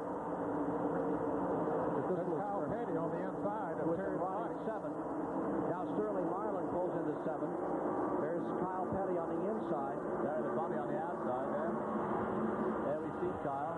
And now you see Labonte going by into 8. Kyle dropping the 9th. There goes Phil Parsons up a spot. Now that's what Kyle needs. He needs Phil Parsons to pull out in front of him to give him a bit of a drive. Kyle got on the inside and out of the draft of the other cars, and you saw him as he drove by. There's Neil Bonnie going by. That drops Kyle Petty back into the 11th position. Back with the leaders. Elliott first, Yarborough second, Bodine third. None of them have won the Talladega 500. Here's the story on pit road from Mike Joy. Again, already one casualty of the delayed start. During the caution lap, Jimmy Means' car fouled all 8 spark plugs. They'll change him and get him back into the race. Meanwhile, Connie Saylor's car has been pushed to the garage area with motor trouble. The spark plug is one thing Ernie Elliott pointed out from the early going. That could be a problem for them, but it's not a problem it doesn't look like for car number 9. There's Elliott. He's been here since 1977. His best finish was in 1982 when he came home in the 6th position. He won here in remarkable style, the fastest 500-mile race in history at 186 miles per hour. And right now, he's knuckled down and he's trying to do it one more time. Coming by to complete the lead. Now Dale Earnhardt and Joe Ruttman have hooked up together in a good draft. They're beginning to cut down a little bit on that distance that they lost when Earnhardt tried to pass Ruttman. Two cars working together can certainly run a lot faster than one car. David, they're close enough to those front three now that they're picking up the draft from those cars. And of course, Cale Yarborough, as we've seen so many times before, is the absolute master of that, following people around and around and getting into a little two-car pack and pulling away from the field. He's sitting where he wants to be right now. Oh, absolutely. Perfect. I wonder what effect this green track's having on the tyre wear. You know, we were talking about it earlier on. We're coming up to that sort of 13 to 15 lap mark pretty soon. Yes, I was a little surprised at the 13th lap. I didn't realize that they could scrub them off that quick. Back with the leaders. You were back in 7th, 8th, and 9th position there. Watching that fight as Kyle Petty tries to stay up. A little bit of smoke up in turn number 1. One car is smoldering up in turns 1 and 2. Now 2 cars are spinning in the first and second turn. 2 cars breaking away. One of them nearly tags Richard Petty, who just barely got by. Caution is out. Car number 11. There's oil right down going into turn 1. Somebody else just had a moment then. Waltrip's number 11 was one of the first to go. Car number 8, I believe, is the one that blew an engine out there. Bobby Hillen Jr., the crack rock car from Midland, Texas. Looks like it lost an engine. Number 11 was involved, and I think you may see car number 2. Yeah, I think car 2 was involved. That would be Rusty Wallace. Waltrip has his trying to get his car righted. He's just trying to get out of that mud now so that he'll stay in the lead lap. But he's got it on the pavement. Remember at Michigan a few weeks ago when Harry Gant spun into the infield, it had rained the night before. Somebody alluded to that. If you get down on that grass, you're going to be in trouble. But Waltrip managed to get his out. Well, that, as they came to the line then, it was an incredible effort by Dale Earnhardt, too. Here's Bobby Hillin coming in, the man who we think first blew the engine that has created the first caution of the day. This happening in the 16th lap. Hillin now coming on pit road. And let's look in replay as to what developed up here in the first and second turn. You can see the smoke from Hillen's car as he goes into turn 1. First of all, the cars behind him were blinded, and then the oil, there's Walter spinning around in the car number 11 after he got into the oil. Petty, he just Now that is close. There's Rusty Wallace in the car number 2 down on the inside. That's Ellis behind Petty. That's as close a call as you can have and still call it race time afterward. And also involved in that, just in front of Richard Petty, was Benny Parsons, who also just squeaked by right on the wall. But you didn't see the first victim there, which was the Hillin car. It started to smolder going down into turn number 1. Then it erupted and it laid down a trail of oil, and whoever came directly behind him was in a trap with no place to go. And everybody's choosing this moment to make their first pit stop. And that all changed tires, and maybe Chris and Mike will be able to find out for us just how the tire wear is looking. Whoop. Here's Harry Gant's vantage point. This is the view that he had. That was Harry Gant scooting through those cars on the inside and getting into the back straightaway with all that smoke still directly in front of him. Literally driving blind at 200 miles per hour here at the Alabama International Motor Speedway. Here's Chris Economac. Right where Darrell Waltrip's pit, where the old Armstrong method of repair is being used. The left rear corner of the car is damaged. The left rear tire is flat. It's a tough break for Waltrip because it appears as though he may lose a lap. You can see the wheel mark just under the fuel filler where the wheel from the other car touched him. He's racing the engine. I don't think the car is disturbed mechanically, but aerodynamically it may be hurting. There he goes. Quick work by the Junior Johnson crew. Back to you, Ken. All right, here's another look. And this is still a bit after the fact. You can see Waltrip getting collected there with Rusty Wallace's car. There's the Schrader car getting by. Richard Petty, it almost looked like it creased him. And I believe that's Tommy Ellis directly behind. That was so close. And who's that down at the bottom of the picture there? That's the Rusty Wallace car number 2. Now here comes another car way down on the inside. Yeah, that's what I meant. The one right on the bottom there. Maybe car number 22, Bobby Allison's car, was way down in there at that time. I don't think Darrell Waltrip lost a lap there, and he's one right now that is glad there's no tire rule here today because he was able to change all 4 tires. Here's Mike Joy. They'll change right-side tires on Jeff Bodine's Chevrolet. He said at the start of the show he'd be the fastest in the GM class, and so far, that's proven out. No, with no tire rule here, Harry Hyde instructs them all the way around, and a 4-tire change. They'll look at how these tires are wearing, and more importantly, what the tire temperatures are, and get an idea of how the first several laps of this race under green have gone for them. Now, just in front of Bodine is Frank Sack's car, and Sack's right rear caught a bit of that incident down at turn number 1. We're taking a look at that. Apparently, it is just cosmetic damage, and they'll send Sacks away. Back to Chris. Rusty Wallace is in.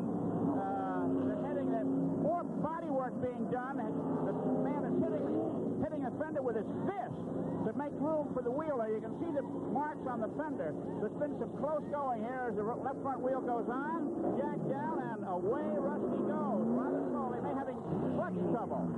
Boy, oh boy, I tell you, this driver's hand here, this pit man's hand, let's try and have a word with him here. What were you using your hand for? Take the fender out. How's your hand feel? All right. Okay, these are tough men down here in the pits. Let's go down pit road now to Mike Joy. We're with Harry Hyde, and he's taking a look at the tires that have just come off Jeff Bodine's car, checking for wear, checking for pressure. These tires may go back on the car later on in the day. Harry, what do you learn from this set of tires that you just took off the car? What have you learned from them? Tire wear is real good, and we're checking the buildup and the pressure right now. But the front tire and the rear tires wearing exactly the same, just telling us that our set of stuff is working real good. Is it a big help to you that you can change all the tires under the caution without penalty?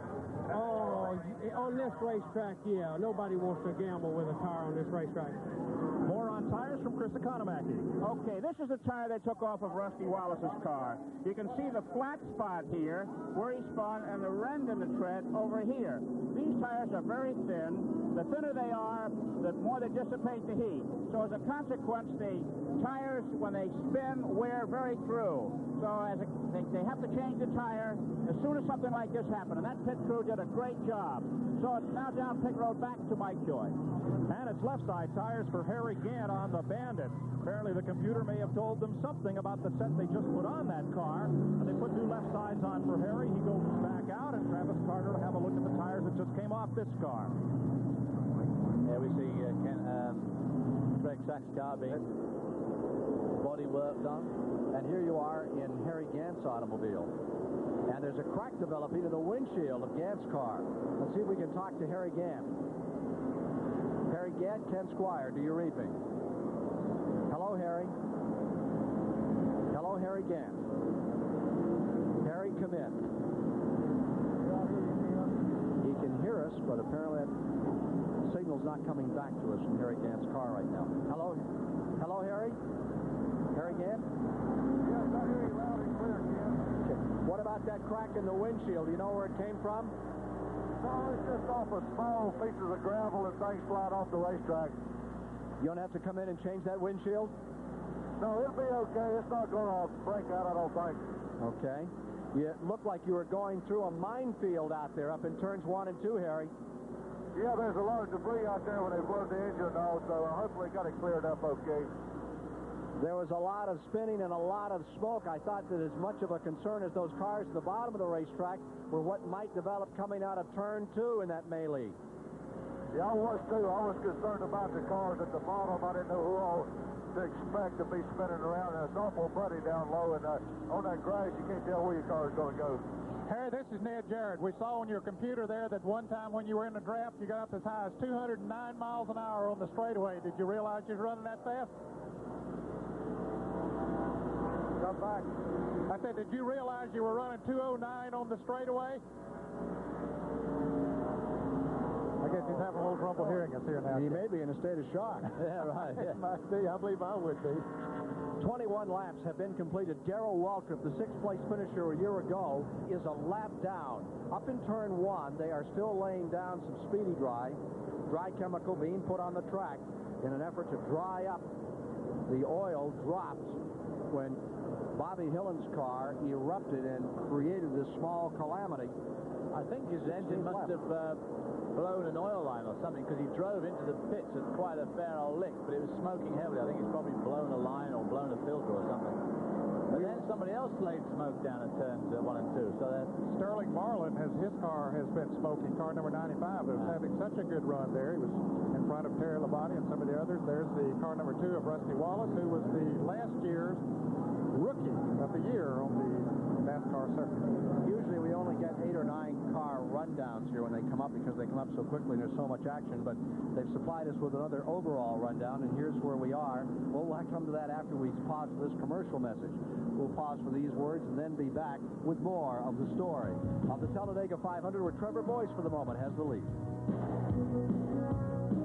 After the caution period and all of the major players here coming on a pit road, Canada's Trevor Boyce has the lead. 22 laps have been completed. They come around to complete 23. Phil Parsons, younger brother of Benny Parsons, is lying in the 2nd position. A.J. Foyt is in 3rd. The man to watch here is number 11. Remember, Waltrip is a lap down. He and Sterling Marlin, number 95, will definitely lock up to take off and try to get their lap back right here. Ken, we mentioned that there had been smoke coming from the car number 95 of Sterling Marlin. He went into the garage area. They apparently have fixed it. He's back out now. You say at least 1 lap down. Running in the 4th position as they come to the line is Kaylee Yarborough, and in 5th is Dale Earnhardt with 6th, Buddy Baker. We're back under green. We'll give you an overall rundown here a little later of the cars out here in the race. Field breaking away on the start. First caution of the day. Going back under green in the 23rd lap. Bill Parsons taking the lead. Yeah, but A.J. Foyt is coming in a hurry.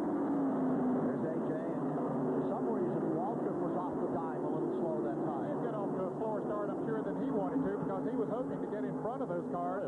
Some of those others are going to be much harder to pass than Trevor Roy's would have been. That's his only way of getting a lead back, a lap back. You're watching it live here on CBS. The $450,000 Talladega 500 field coming around to complete lap number 24 this time by. And the leader is Supertex, A.J. Boyd. Trouble. It is Kyle Petty's number 7. It sounded like it blew a tire. It's spinning all the way to number 44 also down on the inside. It sounded like a 105 howitzer blasting directly in front of us. Right here is the mark. You see it, that dark black line right under the... That's Terry Labonte's car. You see the hood pushed up in front, the deck lid up on the rear. They're racing back to the line now. They'll come all the way back around. This is where Darrell Walsh just... no, he won't, because Cale Yarber's got a huge lead. This is where Darrell Walsh had that calamity at Daytona a few years ago. Remember, racing back to the line. And Darrell would like to have been in front here now. It would have been a good opportunity to get his lap back. So there he is. He's on the inside, but he's got a lot of cars to pass before he can get back here. Here they come for the line, and Cale Yarborough will come across the leader. A.J. Boyd in second. It'll be Bill Elliott third, Buddy Baker in fourth. You're inside Kyle Petty's car. That car lifted and floated for about 300 feet with not a tire seemingly on the ground. Just before it hit the mud, and then you can see what it did when it went into the mud. There's Kyle in a bit of a hurry to get out, because he knows he's right down there in turn 1. I think he thinks he can still get it going. Yeah, I think he does. He's wanting to get him back to the pit area to check this thing over, because he doesn't know how much damage is done on the outside. And he is really excited and wanting to get the thing to move. He's motioning to the people around the car to give him a push, get him started. That car lifted and spun in the air. A caution coming just after they got started, and he wants to get back into it. Tremendous explosion as the car went by in the front here. I think a couple of cars got together, and the tire blew once they got sideways, or somebody locked their brakes or something, and then a tire blew, and that was the sounds that we were hearing. There's certainly a lot of black rubber down here on the road. Let's see if we can see what happened as they came down. Remember, the start-finish line is not in the tri-oval, but considerably further along. Watch the blue car on the bottom of the screen. Okay, it looks like he tried to come in just a little bit, not knowing perhaps. There he clips Labonte. Labonte was down on the inside. That was Kyle coming from the high side of the racetrack, perhaps not knowing that that car was behind him. Labonte goes to the outside, slams into the wall. Kyle Petty, you see the rear of the car lifting up, as Ken Squire mentioned, down on the grass area now. And here's Labonte coming all the way back across the track in front of everybody else. Leading an incredibly charmed life. Went from the middle of the track up to the wall, just tagged the wall, then comes back across, and still nobody nailed it. Right in the middle of the pack. It's boy, oh boy. And right back into the car that hit him to start all of that. 1,000 feet earlier. Yeah. Who was that car that Kyle Petty just tagged there? Terry Labonte is all right. Terry Labonte going for a checkup. He is okay, but he took a lick on that outside wall. I couldn't tell. It looked a little like Benny Parsons. That's what I thought it was, that dark black car of Benny Parsons. Yeah, he tried to cut in front of it and just misjudged it and nailed the front of Benny's car that he cut down. Boy, second caution of the day. Field is working the 27th lap at this time. Kyle Petty still in his car and trying to get it fired up. It lies in the bottom of the track. The Dale Inman prepared number 44 car taking a terrible beating as it collected the outside wall. Well, last year, Terry Labonte won the Grand National Championship, having a very good year. He has run very well this year, Ken, but he's had more problems this year than in the past. It's amazing how the next year after winning the championship sort of seems to go downhill for you. It happened that way with Bobby Allison. Sure did. I know the feeling myself. But there's old Kyle's car not looking too good at the windscreen there. I think he's still trying to get somebody to help him get going. But well, the car has been, I think, ravaged more than he believes it has been. Yeah, I think it's definitely in the used car situation at the moment. You could see the machine lift up, and you could see in the replay that must have been the front end was down, but it sure got up high enough to give your heart an extra beat. Off the floor, Now here it is again. Now look on the outside of your screen. See Kyle Petty just nosing down, apparently got caught on that black car, which... I believe that's the car number 18 of Tommy Ellis. Tommy Ellis. There is damage on Ellis's right front wheel, the fender out there right now. And Labonte weaves his way up to the top, hits the wall, and weaves his way down to the bottom. not only he, David, but several others were living charmed lives there as well. Well, they ever. Gosh almighty, as they say down. And they meet again. Kyle Petty, Terry Labonte. Kyle is out of his car. He very much wanted to keep going. He's speaking Italian now, I think. I think he felt he had a real chance at winning this race today. Perhaps as good a chance as any race that he's been in. He finished second, past Cale Yarborough on the last lap here in the race in May. That boosted his confidence. He said, hey, boy, I can do it. I've seen Cale Yarborough do it so many times. Then he came back and passed Cale on the last lap to take second place behind Bill Elliott. And his confidence was really high, but now it's down the drain. He was trying to get a crew, trying to get someone to help him there, do something to improve on his best finish, which had been 7th. He had a couple of ninths here earlier. I'm wondering if we can get anything from what was going on down there.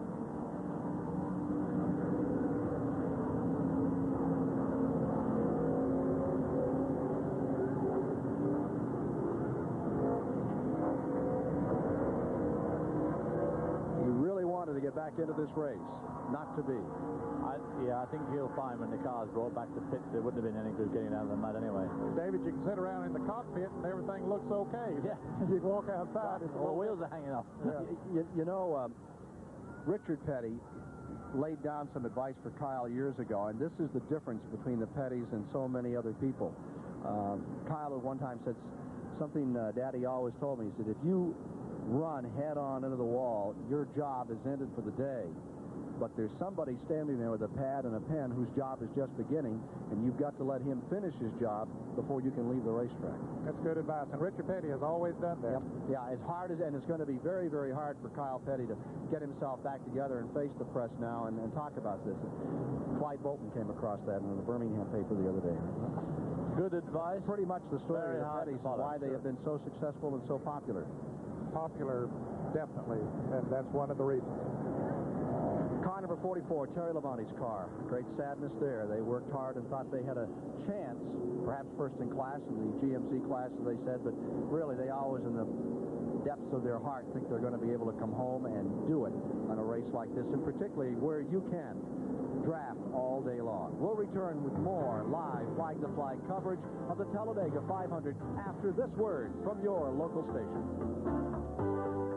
Special, the 1985 Talladega 500 is sponsored by AC Delco, the Smart Parts.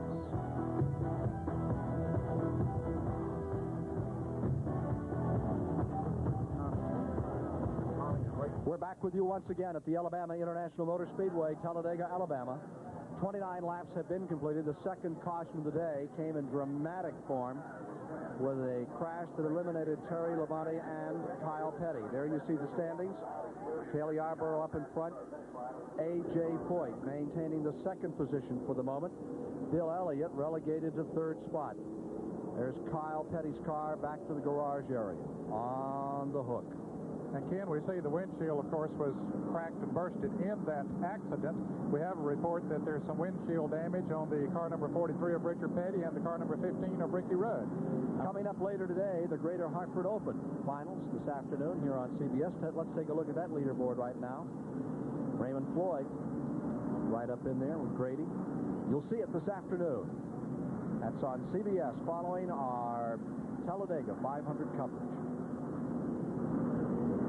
We saw Bobby Hillen's car number 8 there a moment ago as we see Labonte's car being hooked up to the record. Hillen's, of course, caused the first caution when he blew a lot of smoke going into turn 1, and as David Hobbs pointed out, apparently it was an oil line or a filter or something because they've repaired it. The engine certainly didn't blow on that thing, and he's back in there now. Let's review. In fact, as a result of all this other caution, he in fact only lost about 5 laps. Let's review further down in the field now. After Baker in 4th, Parsons in 5th, Dale Earnhardt is 6th, Tommy Ellis is in 7th, Joe Rutland is in 8th, Tim Richmond is 9th, Neil Bonnet lies 10th, 11th is Benny Parsons, 12th is Ron Bouchard, 13th is Lake Speed, 14th is Harry Gant, 15th Bobby Allison, 16th David Marcus, 17th is Rusty Wallace, 18th is Rick Wilson, 19th is Bo Dye. Let's go to the pits for this report. Well, I'm in Terry Labonte's pit. His car is not yet brought into the pits, and his pit is half empty. These fellows work like circus workers. Get ready for the next show. This was full of wheels, tires, jacks, equipment, gas bottles, and so forth. Several loads of extra products have been taken out. They're sealing off the gas tanks here. In another 5 minutes, this will be all empty, with this crew having gone back to the garage and hope for better luck next time out. Now let's go down pit road to Mike Joy. Well, you have a look at a very mud-spattered Kyle Petty and his race car. The evidence of initial contact is on the left rear. And you can see that despite the mud way up the tailpipes, the smashed-in bumper, they're going to do everything they can to try to get this car back in the race. Kyle perhaps taking some of his frustration out on the race car and slipping and sliding along in the mud here. We'll try to intercept him around the front of the car and get a word. They're going to put jacks into this car, and they are going to try to get it fixed. As you can see, it's frantic down here right now. Let's come back in a bit, and we'll try to get word with Kyle Petty. I believe the question here would be, did he cut down or did he get turned in by Tommy Ellis in the car 18 that was behind him there? He possibly could have gotten hit just a little bit. They were running so close together. They were running 3 abreast when they went into that, or coming out of the trial. We'll look at it again and see if we can pick it up just exactly what did happen. Certainly we don't lay any blame where it's not. See Kyle Petty's car, they're 3 abreast there. His is on the outside. Tommy Ellis in the center. It looks like Tommy does. Yes, he goes up just a little bit and clips Kyle. Turn Kyle right down into Terry Labonte. It could be, of course, that the air from Terry Labonte's car pushed him up. Yes, again, talking to Bo Dine this morning, he was saying that the Chevrolet's on this real high-speed track. He said if someone comes up alongside you, the wall of air they push in front can just move the car sideways on you very smartly, and he certainly did go up into Kyle. Yeah, and certainly he would not have just driven up into I'm sure he would. For certain, there was nothing intentional there. Let's go back to Mike Joy. Kyle Petty is right here talking with a member of Terry Labonte's crew. As you look at the right front of that car being worked on, talking with Bob Labonte, Terry's dad, about what happened. Turned me down into the inside, into everybody else, and then Terry, and then naturally I spun in front of Terry and all of them. They didn't have no place to go. But he clipped me in the left rear. Look at his car out there. It's so crap. Now, your car and you are a mess. It's a little muddy down there. We come through the trial over here on that last restart. We're trying to catch up with some people to get back in the late draft there. And when I came past a bunch of them on the outside, past 3 or 4 on the outside, and Tommy Ellis came out and clipped me in the left rear. I was passing like that, and he clipped me on the left rear and turned me back down into the middle of the pack. So. Well, the replay showed that pretty clearly. What do you think the chances are of getting this car back in the race? Pretty good, I hope. We're going to work on it track there. And he's on the way to do just that. Ken? They're saying that cars numbers 43 and 15 have windshield damage. All right. And you see the action continuing down here, and it's pretty fervent activity that's going on the garage side of the track for Kyle Petty as he gets ready to go. Well, Ken, he's in 7th place in the point standings right now, and certainly he wants to stay in there because he's still not out of contention as far as winning the championship. Mud. Good. Great. Everywhere. Windshield cracks on Richard Petty and on Ricky Rudd's car. Getting set for a restart. They'll have green this time by. When they come by, they'll have completed 32 of the 188 laps to be run today. And it's coincidental that the fellow that he wrecked with or took out with him there, Terry Labonte, was in 6th place in the point standings. There's no chance that Labonte will get his car back in there with the damage that was done to it. So if Kyle can get back in there, possibly he could move up to 6th place in the point standings. Oh, there's the sadness. Terry Labonte's number 44. Had to haul it back in on a truck. Nose down on the ground. Terry Labonte's car. He gave the wall right under this commentary booth here a pretty healthy clip. And that was the explosion with that tire blowing and then the back end disappearing about the same moment. We're back for a green flag and resumption of the Talladega 500 live here on CBS this afternoon. Later today, the Greater Hartford Open on CBS. Cale Yarborough is in front. A.J. Foyt is in second. Then the lap car of Darrell Waltrip. And down on the inside, Bill Elliott circulating, trying to move his way back up through. There you see those 2 leaders trying to draw away A.J. Foyt in the Olds, running right behind the Ford of Cale Yarborough in the back straightaway. Bill Elliott now around in 3rd. Sterling Marlin lies 4th, but not for long. Buddy Baker's going for 5th. There you see Baker, the white car down on the inside. He's challenged as they go to turn number 3. And look at Elliott overwhelm those leaders. Here he comes to the inside. Elliott, who dropped 15 car lengths back, goes by Supertex. A.J. Foyt goes after Cale Yarborough as they come to the tri-oval. Yarborough down low. Elliott looking for running room. Up into 4th comes Buddy Baker into 5th.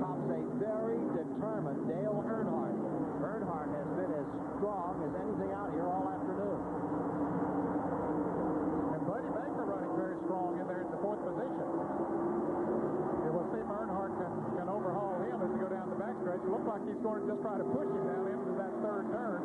But Bill Elliott showed the strength, Ken, that he has shown all year long in winning those 8 races. It didn't take any effort. It didn't look like for him to blow by A.J. Foyt. But here's Buddy Baker now and Dale Earnhardt moving down on the inside of A.J. Foyt, pushing him back to the 5th position. Last lap at 200-mile-an-hour average. Caution is out of the track. Caution is out. There is a yellow flag out as they come to the line. And as they race to the line, it'll be Cale first. In second, Elliott. Third is Baker. Dal McCowart's car running very slowly. Bottom of the racetrack. That 200-mile-an-hour lap we had was on Cale Yarborough's car, number 28. The Rainier Lundy team. Waddell Wilson, the crew chief. Dal McCowart's number 0 now coming in trouble. And there's the third caution of the day. We're not going to see any fastest 500s in this one. Dal McCowart out of Savannah, Georgia. This is the first time that he has raced since the Daytona 500. He just simply missed making the field at Charlotte and for the firecracker race at Daytona on July the 4th. And he told me in the garage area the other day after he qualified, he said, I had to loosen that thing up so much to get the speed out of it, but I was so determined to make this field, and he did it over 195 miles an hour. I said, how did it feel? He said, I was scared to death. I said, now, most race drivers wouldn't tell you that they're scared. He said, I could have said apprehensive. He said, I could have used a whole lot of words. He said, the plain fact is, I was scared to death. I think this track is the kind of one that would get your attention. Anyone's Sure attention. does, yeah, I'm sure it at those sort of speeds.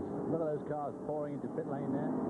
Ned, your victories, those 50 wins that you had in Grand National Racing, many of them were on the short tracks. Did you really like to run? I can remember one of my first experiences at Daytona was watching you come out of turn 4 backwards one time for about 1,000 feet.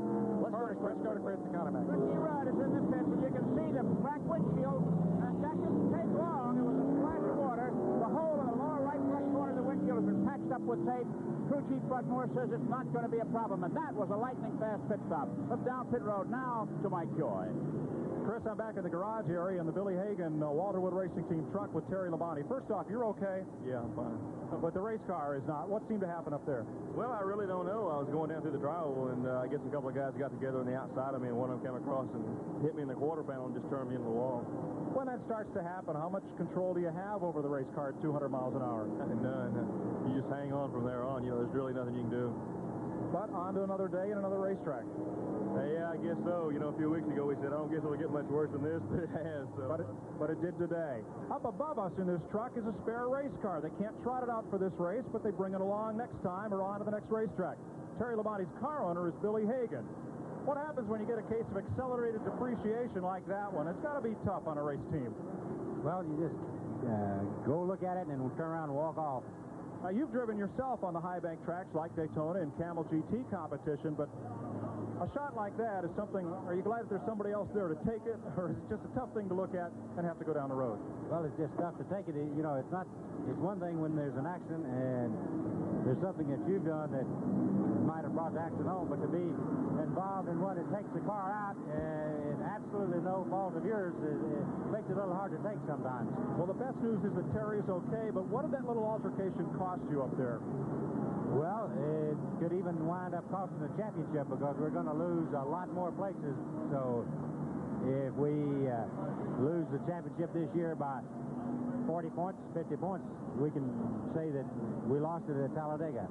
Not to mention about $60,000 worth of race car total up there in turn number 2. Ken?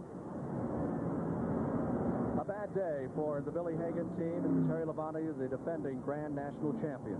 We'll be back with more live coverage of the Talladega 500 after these short messages.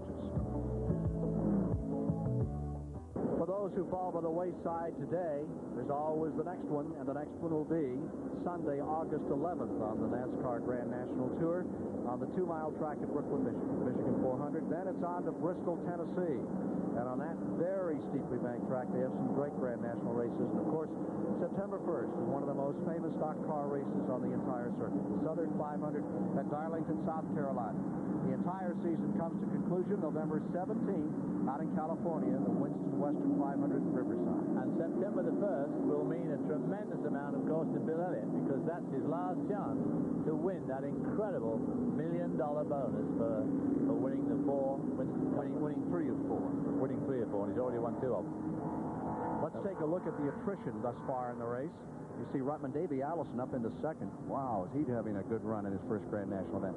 These are the cars now out of this Talladega 500 with 37 laps complete. Connie Saylor, Jimmy Means, Terry Labonte's car is out. Kyle Petty's is a little iffy. We may see that car back. Grant Adcox is out, and Dal McCoward has retired as well.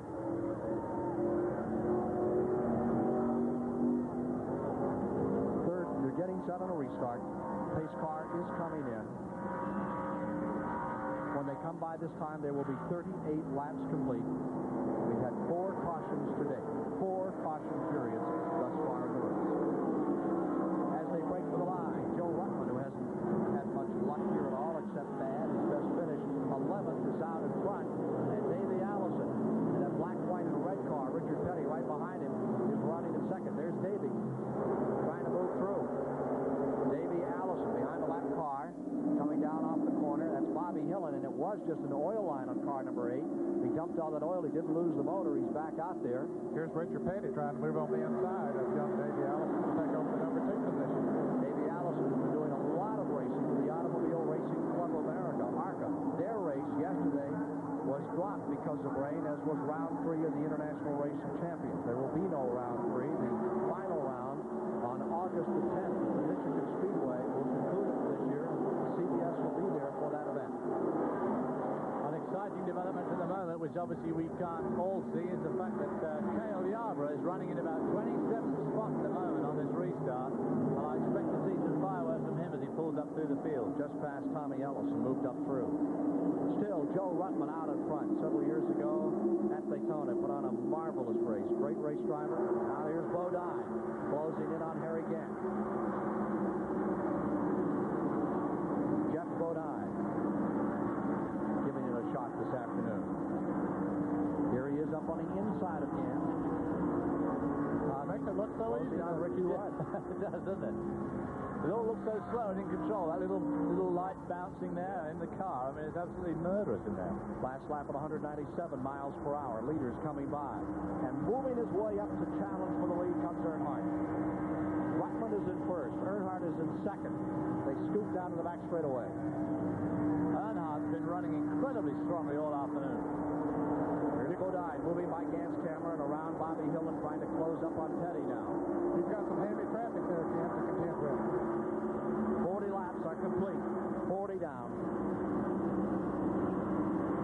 Now Bodine's going to make it 3 wide. He's moved on the inside of Petty, but Petty moves to the outside and lets him go down on the inside. Bodine on the bottom of the racetrack with Baker, clearing 2 more automobiles as he fights his way up through the field. Car snaking there as he goes into that turn. There's Tim Richmond getting into the picture now. Also just past Harry Gant. So as they come by, new front-running car. There's the speed. Front-running car is now Earnhardt in number 3. Earnhardt out in front. Elliott. He's ready to mix it up with the leaders once again. There you see Bill Elliott closing. Rutman is right there. Back straightaway. Here comes Elliott going back for the lead, side by side with Dale Earnhardt. Bringing Neil Bonnet right with him. And Bonnet in that lead lap into second. There's number 90, Schrader on pit road. Schrader on pit road. Leaders are back in turns 3 and 4. Elliott is first. As they swap positions and dice down out of turn number 4. It is Neil Bonnet into second place. Rutman lies third. Earnhardt is in fourth. In the 5th position is Greg Sachs. Number 77. The winner of the Daytona 500 in July. Oh, Bonnet in trouble for just a moment, and Joe Rutman scoots down the inside. Boy, oh, sweet. In the middle of that pack, right up to the outside wall there. Third place car lies Earnhardt, and look at Elliott trying to draw away. Working the 43rd lap. And there's action on the back straight. Smoke, heavy smoke. No caution coming out. Bobby Hillen in trouble once again. Bobby Hillen in trouble down to the bottom of the track. Leaders coming by to complete 43 laps this time. It'll be Elliott first, Rutman second, Earnhardt third, Bonnet fourth, Sachs fifth. Then comes Waltrip, still a lap down. Waltrip Trip, of course, desperate to get to the front of this bunch because he's got no chance of getting his lap back unless he's actually in front of the field when the caution flag is thrown. And he's had two opportunities, David, to do that earlier. Caution coming out not long after a restart. He simply couldn't get up there and pass the leader. He just doesn't have the steam to get there today, by the look of it. There's Greg Sachs in the number 77 car, right there with Neil Bonnet. Hanging on to Neil Bonnet well, and Greg Sachs has done incredibly well. He's pulled up from 30th starting position. As they ramble by, another time out of the trioval. With Elliott first, Ruttman second, Earnhardt third. They are not showing that 77 car up in the lead lap. And latest word we had was that 77 was in the lead lap. Very much so. We'll check that one out for you. Whatever, he's certainly hanging in there. And Jeff Bodine now is beginning to come into the picture back there. He's being shown as the fifth place car, but I believe he's gaining on the leader. And he's on his own at the moment, too. If he can get near that front bunch, well, he'll pick up the draft. Scoring have been reporting 77 as in that lead lap. Well, you know, he was in that first encounter when Darrell Waltrip lost his lap in that crash in the first turn, or the spin, we should say. Peter coming by. So he could have lost the lap then. Elliott stays first. Earnhardt running a very interesting race, maintaining third. Bonnet about 15 car lengths back and forth. And now up on the outside, Earnhardt starting to make a move as it looked like Ruttman put out a puff of smoke. Yeah, Ruttman's car smoking quite badly from the left rear there. You're back with Gantz, number 33.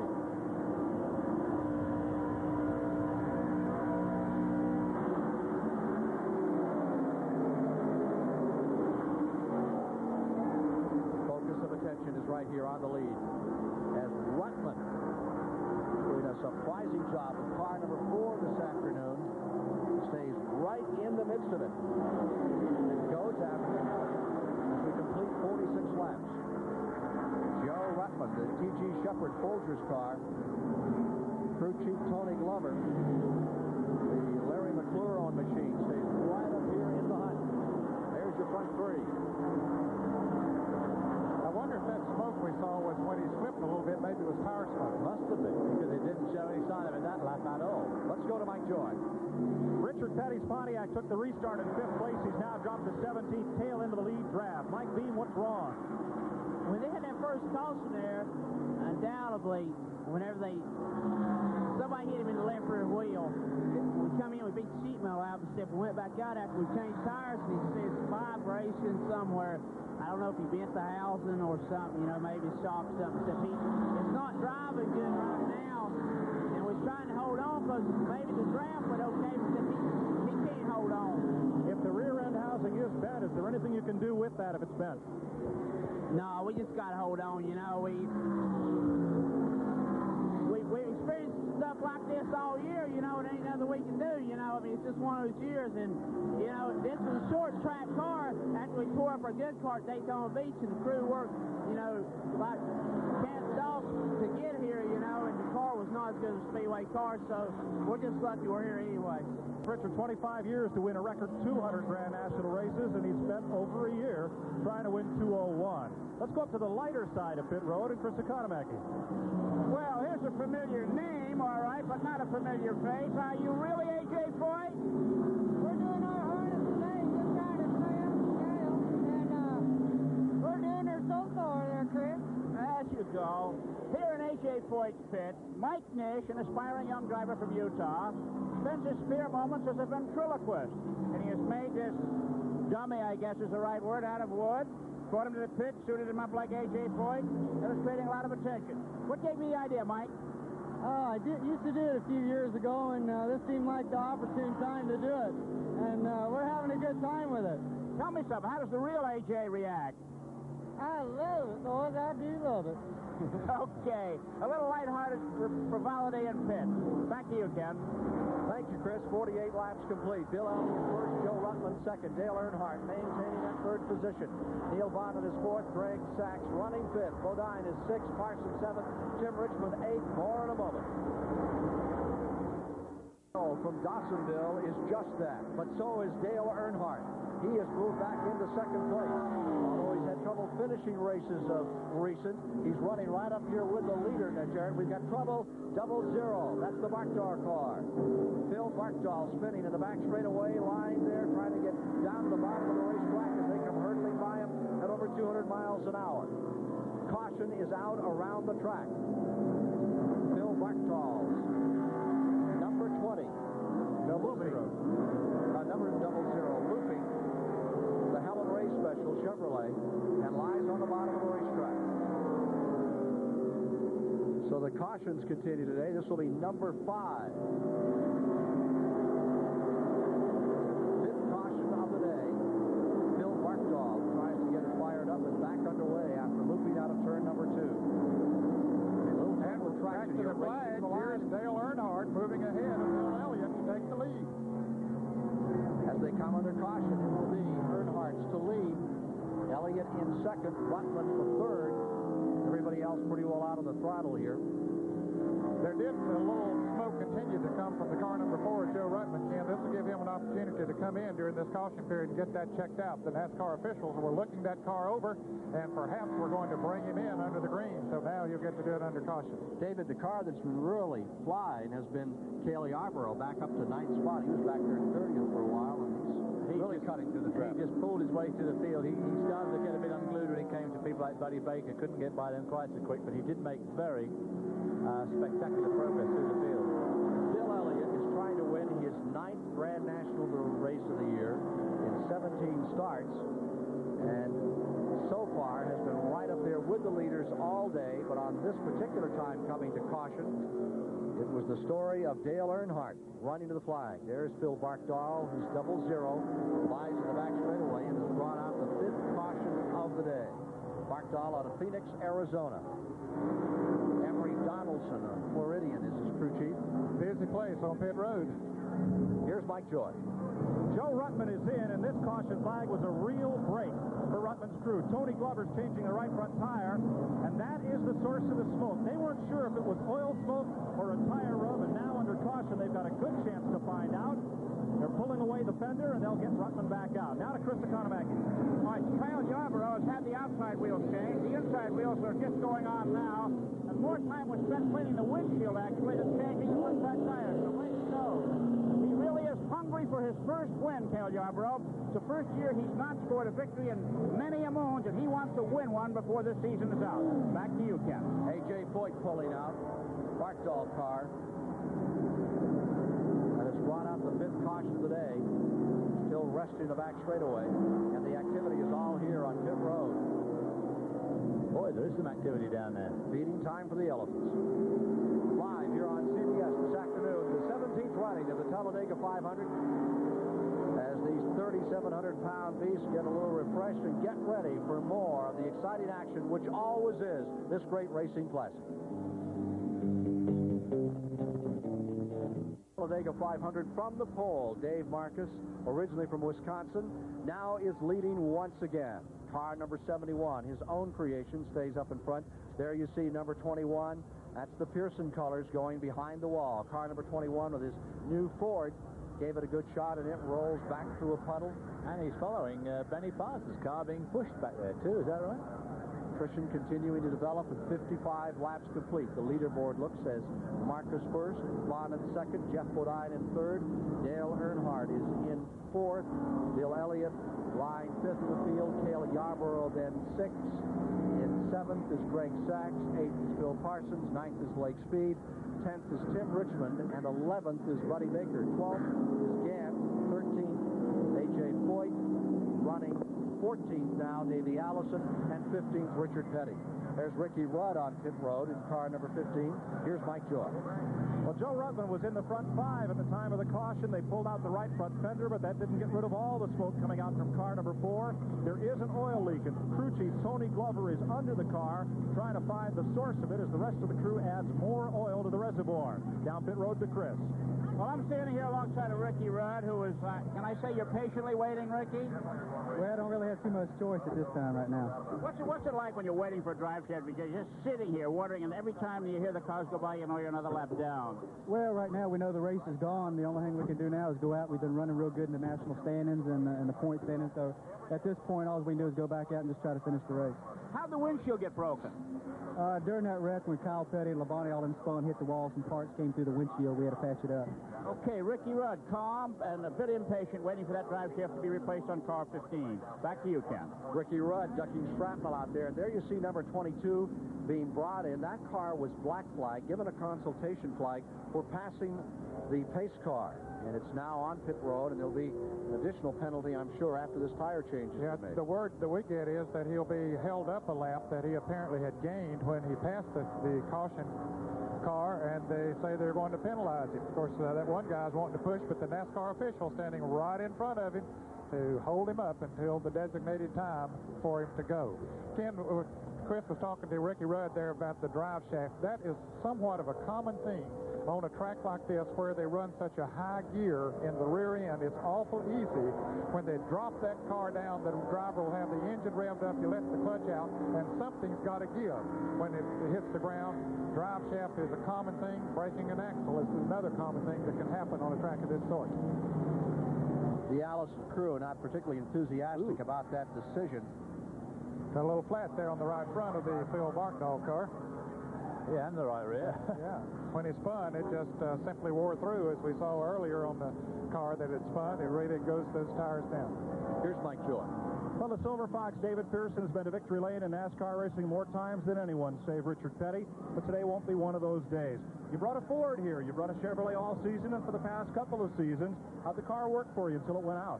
It worked real good. I was real happy with it. Of course, right off the bat, we busted the windshield and had to make a pit stop and change the windshield.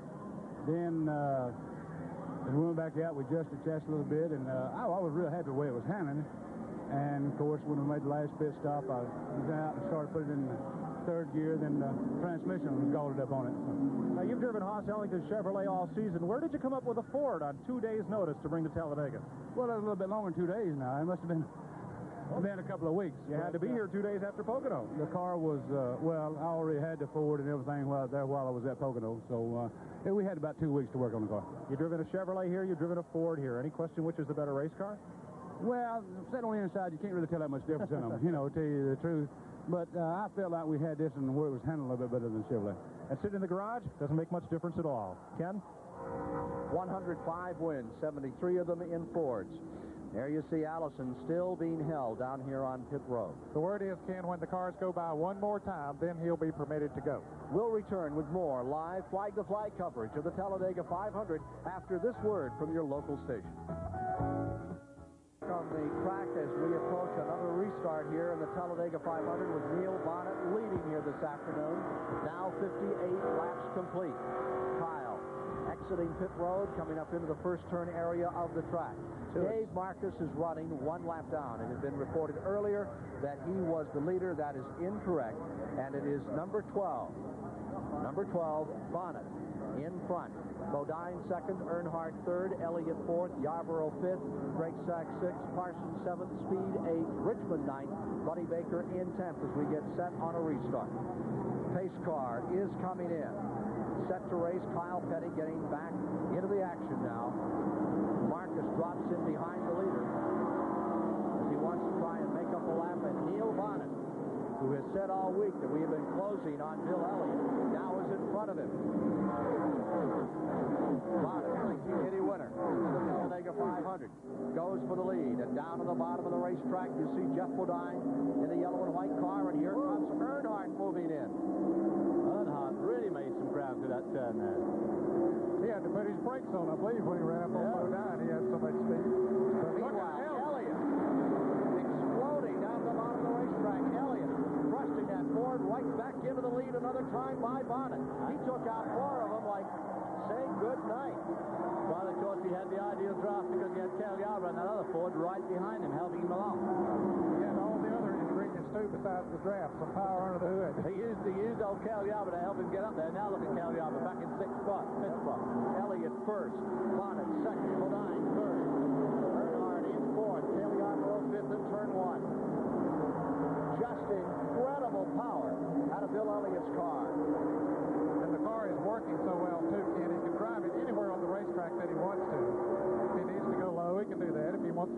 wherever he needs to go. The car just seems to respond. Can he do it? Can he win his 9th race of the year?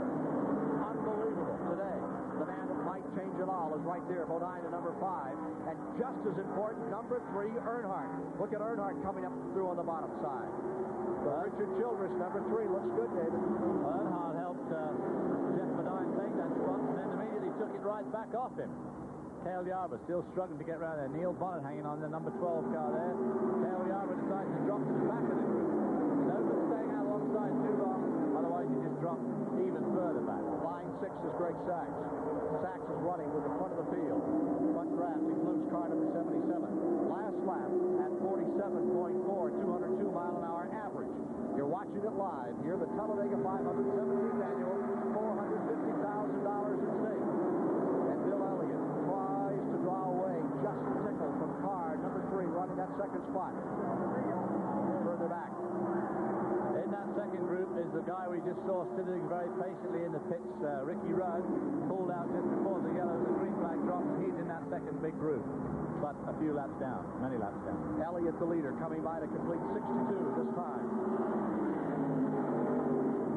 Now you're inside Bodine's car. We'll follow the leader from Jeff Bodine's car, and there goes car number 3 for the lead. And with him comes Bodine. Falling back is Elliott. Elliott falls out of the lead. Not many times have we seen him pass this year, Ken.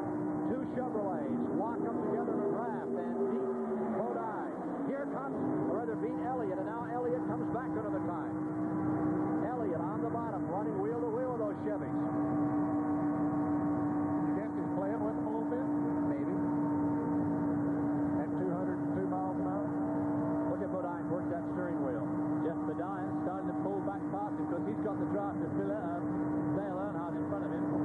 But to see Bill Elliott can hang on there just alongside him with no draft to help him. Not many cars can do that. Stay down on the inside and stay with it. Sam Moses, in his article in Sports Illustrated, talked about the fact that they can run that car so low on the track where the others may stay high all day and run 500 miles.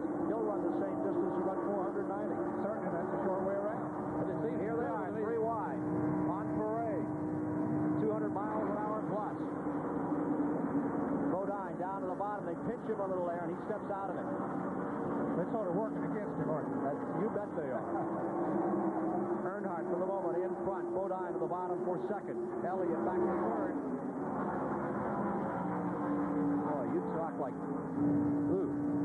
martial order here. They just lined them up and marched them like a squadron of soldiers around, and better than 200 miles an hour. Bodine for the moment has the lead. Earnhardt wants this bad. He's won this race the last 2 years. Last year, what many declared was the best Talladega 500 in history. 10 cars in that lead lap at the finish. Here's Bodine out in front.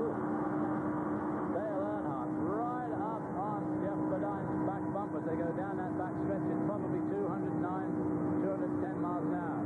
That was fast. Side. Will Bill Elliott go through with it? Well, Earnhardt slipped right by and right up into the groove. Here they are for the tri-oval. Down to the bottom of the racetrack. Notice that expanse on the outside. Plenty of room to move if you want to put it out there. Not now. Not now. Under the flagman and down into turn number 1. For Petty, who loves to move when he has it all working right. Look at the wiggle in the back of that car. Just holding it under control as he goes down the back straightaway. And there's the train from outside. There's Bill Elliott back in fifth spot as Cale Yarber tries to take away second place from Jeff Bodine. Decides he can't do it, drops back in behind so he won't lose the draft. Bill Elliott back there in fourth spot. Elliott back into fourth. Those Chevrolets would like to take a little gang technique, a little team action out here today. They say that Elliott runs his car, what they say, loose, which lets him run free. And when he's out there running by himself, he's not pinching it down in the corners.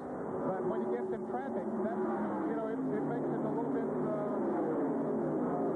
unstable. Yeah, if your car's loose in this sort of traffic with the air turbulence it's caused here. Yeah, but that's not too unstable right there. That bottom of the racetrack again, on the string, as they wrote about, right to the bottom of the racetrack, diving beneath those Chevrolets and Fords that are trying to counter that great attack that the Elliott brothers have put forth all year. Bill Elliott scooting down through and taking the lead. And there you see Dale Earnhardt in second, and you're riding right now at over 200 miles per hour in our live coverage with Jeff Bodine, the New England driver, pulling up with one more time. Originally out of Chemung, New York. The fourth place car is Neil Bonnet. Here's a report from Mike Joy. Benny Parsons is out of the race with drive shaft trouble. You've been out there running. Who's got the best chance to beat Bill Elliott today? Bodine, Earnhardt, Bonnet? Well, I would think that Cale Yarborough does, but Cale is now running about 7th or 8th, and for some reason, he isn't going to the front. I really don't know why, Mike. Which of those Chevrolets looks strongest to you, having been out on the racetrack and run against them? Well, I did not run with Earnhardt. I started back about 13th, and Earnhardt I didn't get a good start. Earnhardt went to the front. I basically went to the back, and I did not run with him, although he has been the leading Chevrolet most of the day, and he ran very well here in May, so I would say Dale Earnhardt probably. You got Bill Elliott pretty much into the top rank of this sport. Hooked him up with his car owner, Harry Melling, and we all know what that's led to. Does he still come to you for a bit of advice, or are you going to him now? No, I got to go to him, and you know what? He won't tell me a thing. For more on the Elliots, Chris Economaki. Well, the fact that Ricky Rudd's car broke a drive shaft and Benny Parsons is out of the race with drive shaft problem, it's no surprise that one of the Elliott crew members just ran back to the garage and brought a drive shaft back to put in the pit. We checked with crew chief Dan Elliott and asked him, how's your drive shaft? And he said, okay, I hope. Whether it's there as a precaution, because they feel they might need it, they're not saying. Back to you, Ken. Thank you, Chris. That story with Benny Parsons, it was Parsons who went to Harry Melling and said, Harry, I think we've found a driver that needs some help that could really become something sometime. And sure enough, after just a $500 sponsorship for the first time out, look what they've become. This dominant team in American racing. Elliott leading. This time by 191 miles down, 116 laps to go. 1 7/10 of a second has been separating the front 11 cars. Elliott first, Earnhardt second, Bodine maintaining third, Bonnet fourth, Cale Yarborough fifth, Richmond sixth, Parsons seventh, Buddy Baker eighth, Bob Richard ninth, Greg Sachs in 10th, up in that lead lap. Fight continues. And now you see Cale Yarborough challenging Jeff Bodine for third spot. The orange and white Ford moves up on the yellow, brown, and white Chevrolet, driven by Jeff Bodine. Back straightaway. Well, we hear a lot from Chevrolet about the dominance of Ford, and obviously the Ford, there we see Cale Yarborough in his Ford just passing the Chevrolet of Jeff Bodine, or trying to. Didn't work that time. Drops back behind, not to lose the draft. There lurking in the background behind him is Joe Ruffman. Tim Richmond, I believe. Tim Richmond, I mean, yeah, right. As they go into the trioval, just right under the commentary box here. Buddy Baker, who moved up into 8th, maybe being black flagged. I see a consultation flag out, and I think they put Baker's number up. The rear bumper on his car, Ken, is hanging out quite a bit on the right rear. Apparently, he's been in some little altercation out there with somebody, got a little too close. 9th, then, is Bouchard, and 10th, reporting as Sachs. Our 11th now is A.J. Foyt. 12th is Harry Gant. 13th is Richard Petty. And going 14th is Davey Allison there. Doing a very good job in his first ever NASCAR Grand National race. Here's Cale Yarborough trying to make a move, but boy, that didn't work out there at all. Did it? He suddenly really shot backwards there. He just simply had to back out of that position. That's all there was to it. Back they come, tri-oval, still another time. 74 laps complete, this time by Bill Elliott in front. Dominating, holding on. But the Chevrolet, they've been talking all week, they've been trying to close it up, and they're doing just that. Here's Baker in. You can see the bumper, right rear, pulled away. Here's Chris Economaki. Okay, we're down here in the pit. They're going to take the advantage of this pit stop to change the right side tires, and there the men are taking the bumper off. I don't think this meets the federal 5-mile-an-hour specifications, the way they're bending this bumper back and forth, but the officials are letting him go that way.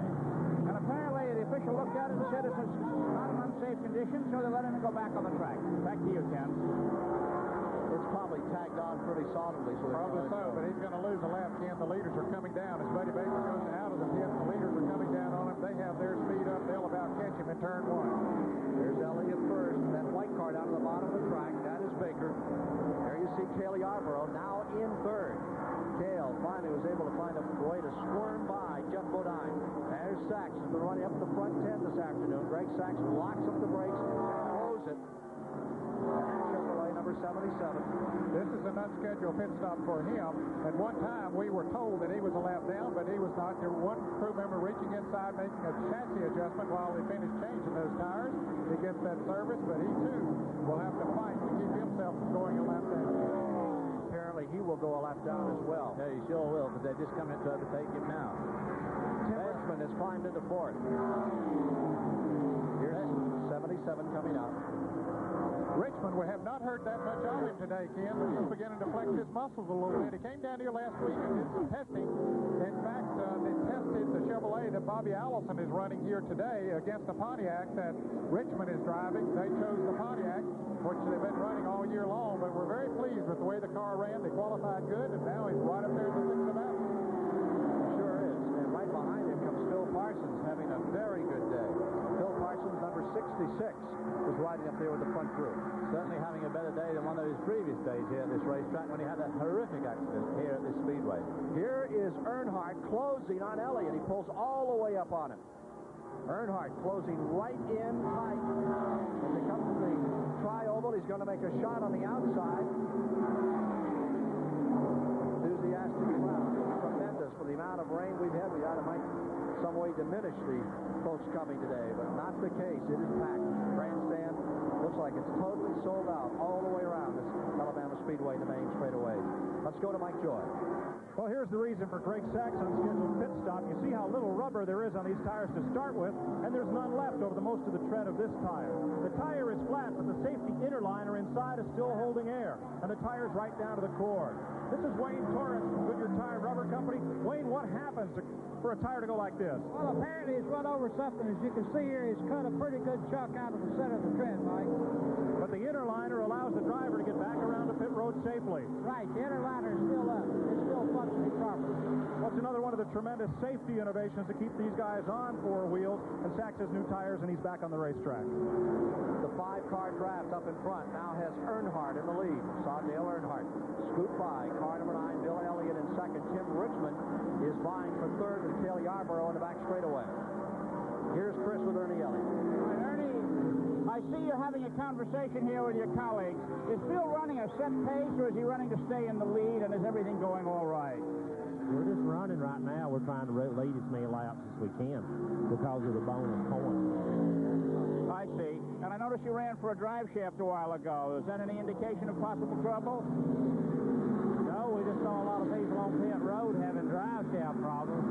We just wanted to make sure we had a spare in case something happened. What's Billy saying over the radio? Nothing right now. Okay, it's a quiet crew here, confident as their driver's right up and challenging for the lead. Back to you, Ken. Okay, Chris. Ask a dumb question. You get a smart answer. All right, now you see the leaders going inside and outside of flat traffic on the back straightaway, and Elliott goes back in front. Bill Elliott. Looks like it's very much his thus far in his Talladega 500 as he shoots that car back into the lead. Cale Yarborough going to second. More from Talladega in a moment. Cars fighting for position here in Talladega, Alabama, as we've completed 82 of 188 laps in the $450,000 17th run into this Talladega 500. Up in front, it's Bill Elliott. Earnhardt slows there. Is that Earnhardt down on the inside? I don't think so. That's not Earnhardt on the outside. That's the car, I guess, that they ran up on the lap. I thought it was one of the lead cars. Sorry. Harrington's car also getting up the lap here. Fourth place car, Richmond. Fifth, Parsons. And then on the back end of that little group for a last lap or two has been Kyle Petty's car. And it's running several laps down after that altercation earlier in the race. There's the battle for the lead as Earnhardt is relentless in his effort to take this race away from Bill Elliott. Everybody came in here giving long odds that Elliott would come home easily the winner. Earnhardt been a troublemaker in that situation all day. Won it the last 2 years. Now the Fords team up on the bottom side.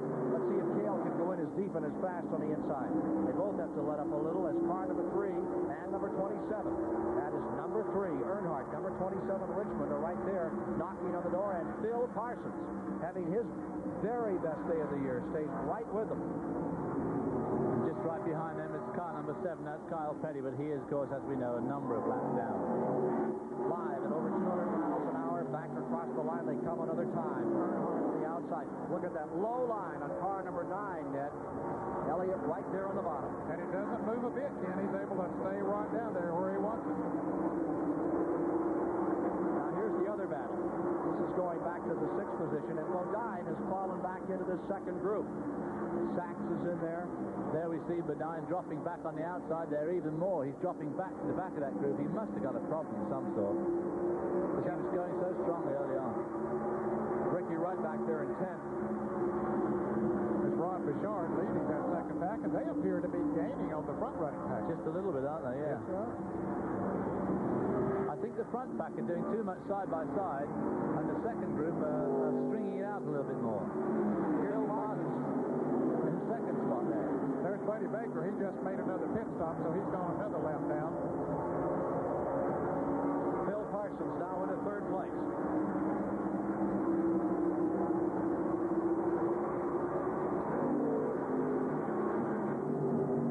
As Cale Yarborough leads with Earnhardt in second, here's a report from Mike Joy. Again, we're in the pits of the defending champion of this race, Dale Earnhardt. This is car owner Richard Children talking to his driver for just a second on the radio.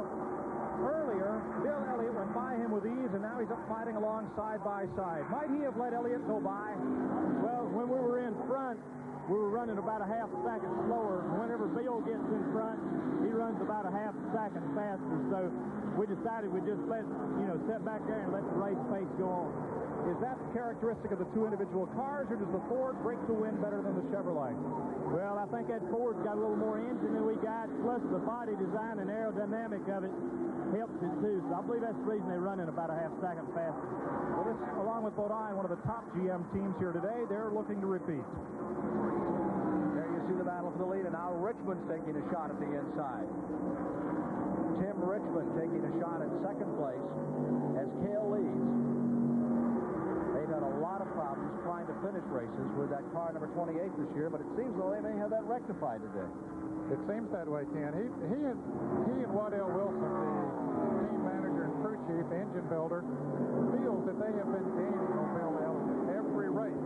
They have had some endurance problems with it. Here's Kyle Petty back in the pits again, but they really see that bursted windshield in his car. But they have been working hard and trying to get up there with him, and I think that they have gained on him. Remember, the 28 started in second spot. The winning spot in this race is second place 5 times. That's come home a winner. There's Cale in that lead position the present time, and there you see Kyle Petty on pit road going all the way around on rubber.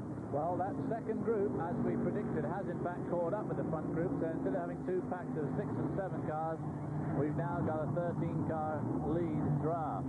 The old familiar Talladega Express. And in that group, of course, is Bobby Allison, who is 1 lap down now because of his infringement of the regulations. Kyle Petty coming down pit road and back onto the track, having lost still another lap. Meanwhile, there are your leaders at turn 2. Cale first, Earnhardt second. Here's Chris Economac. Well, one of the factors affecting the handling of a car is stagger. That's the difference in circumference of the inside and the outside wheel and either the front or the back end. The consummate professionalism of the Elliott team is shown by the fact that their spare wheels and tires are covered up here in the pit so the hot sun does not expand the air in those tires and change that stagger. It's the only crew up and down pit road that has its spare wheels and tires covered up against the sun.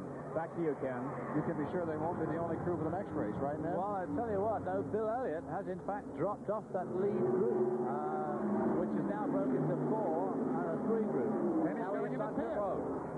And Chris Economac should be there. Yes, I am.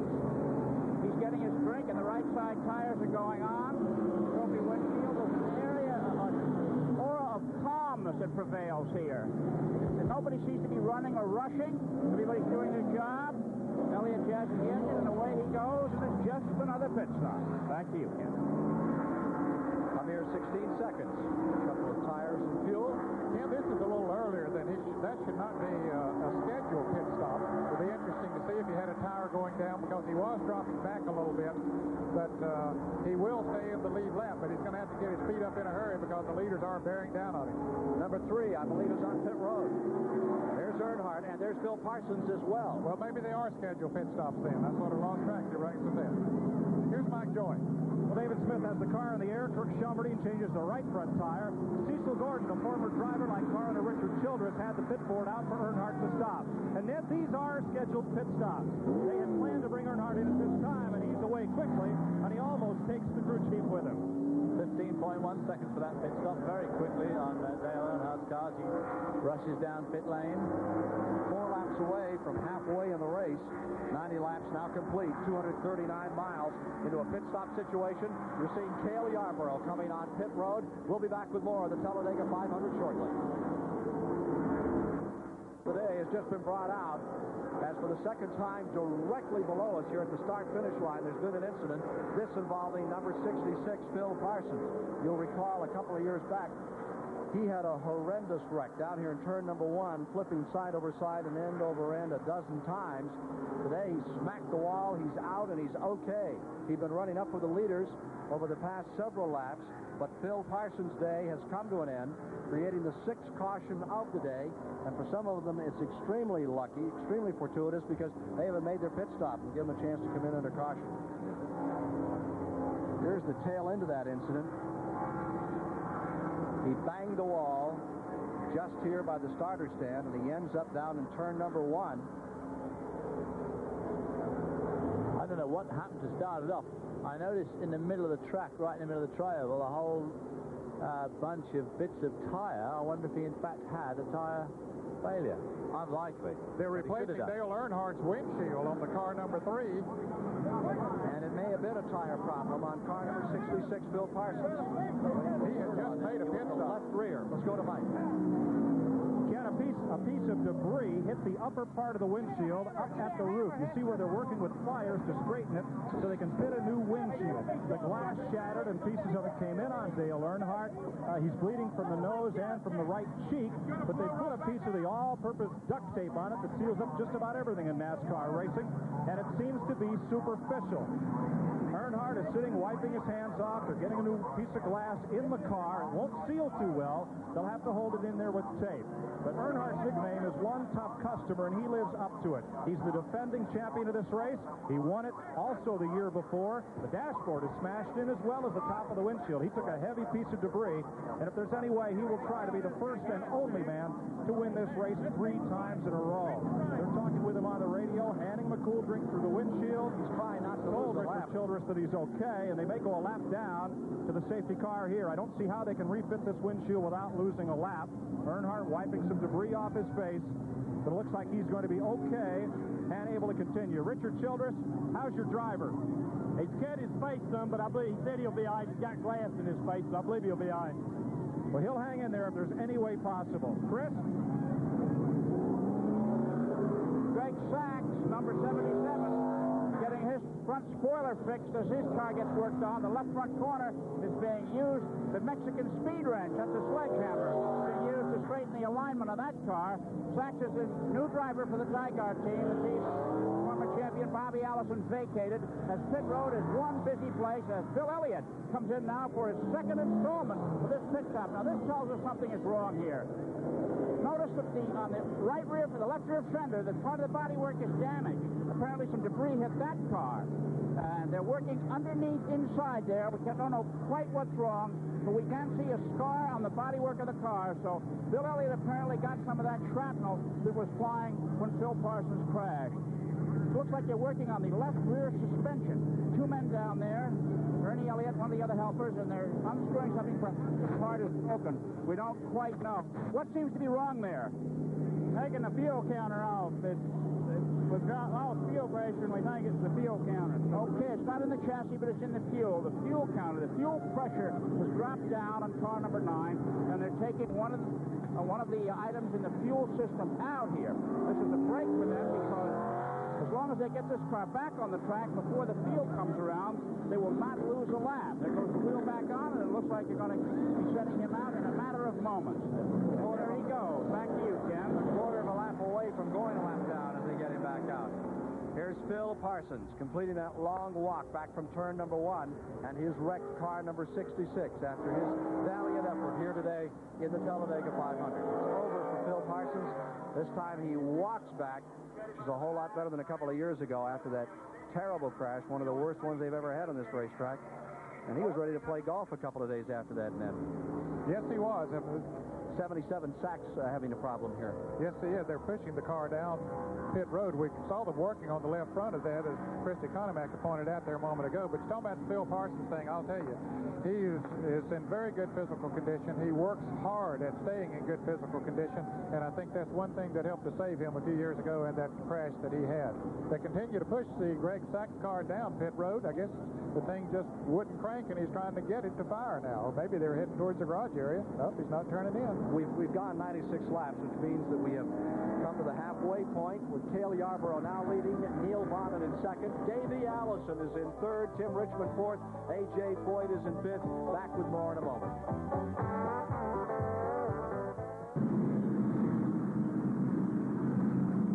Okay, I'm here in Bill Elliott's pit, and this is the part they took out of his car. It's a fuel line, but the electronic sensor for the fuel flow meter is here, and that was apparently the thing that was giving trouble. So they've replaced this with a straight piece of hose, which means that Bill Elliott now does not know how much fuel he's used or how much fuel he has.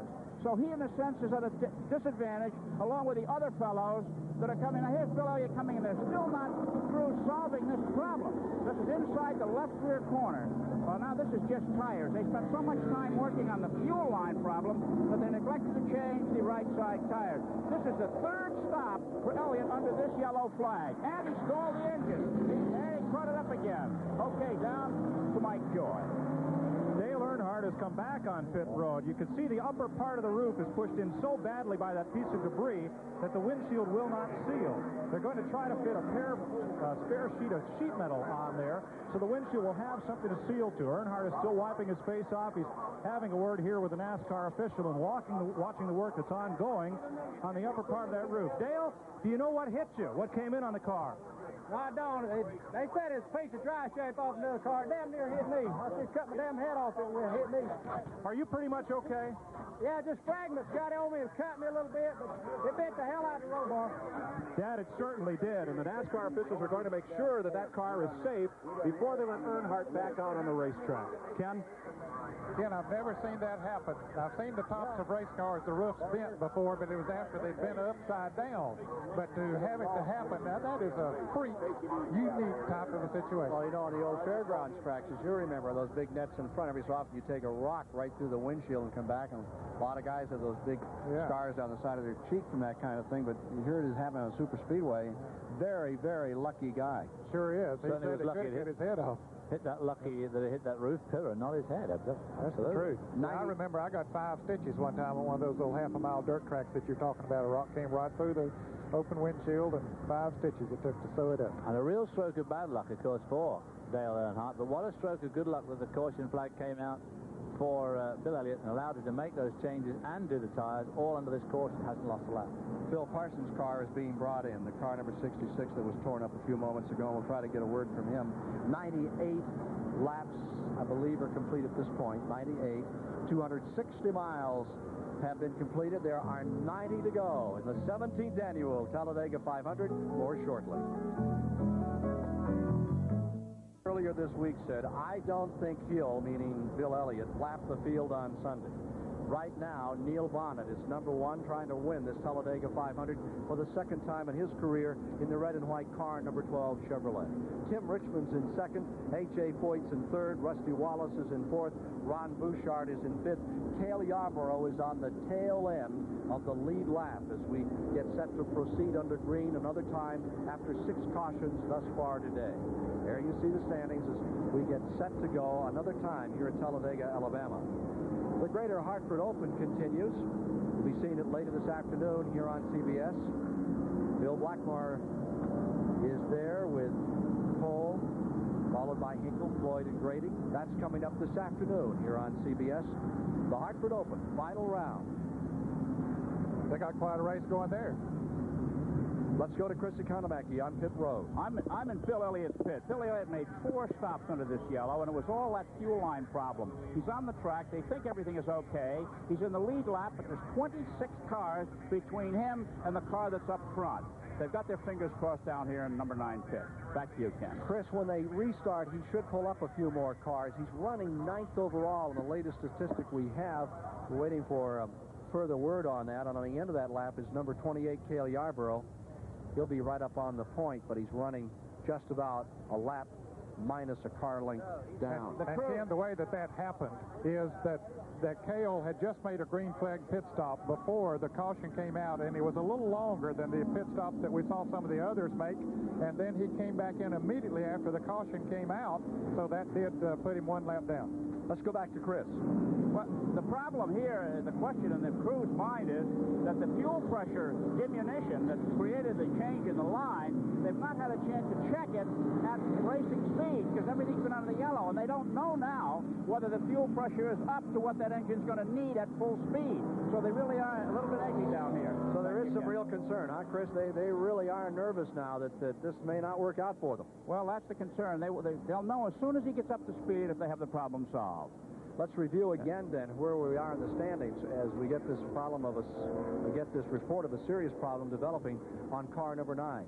Bonnet first, Richmond second, Foyt finds himself back in third, Wallace into fourth, Bouchard fifth, Ricky Rudd sixth, Gant seventh, Lake Speed eighth, Richard Petty ninth, Rick Wilson 10th.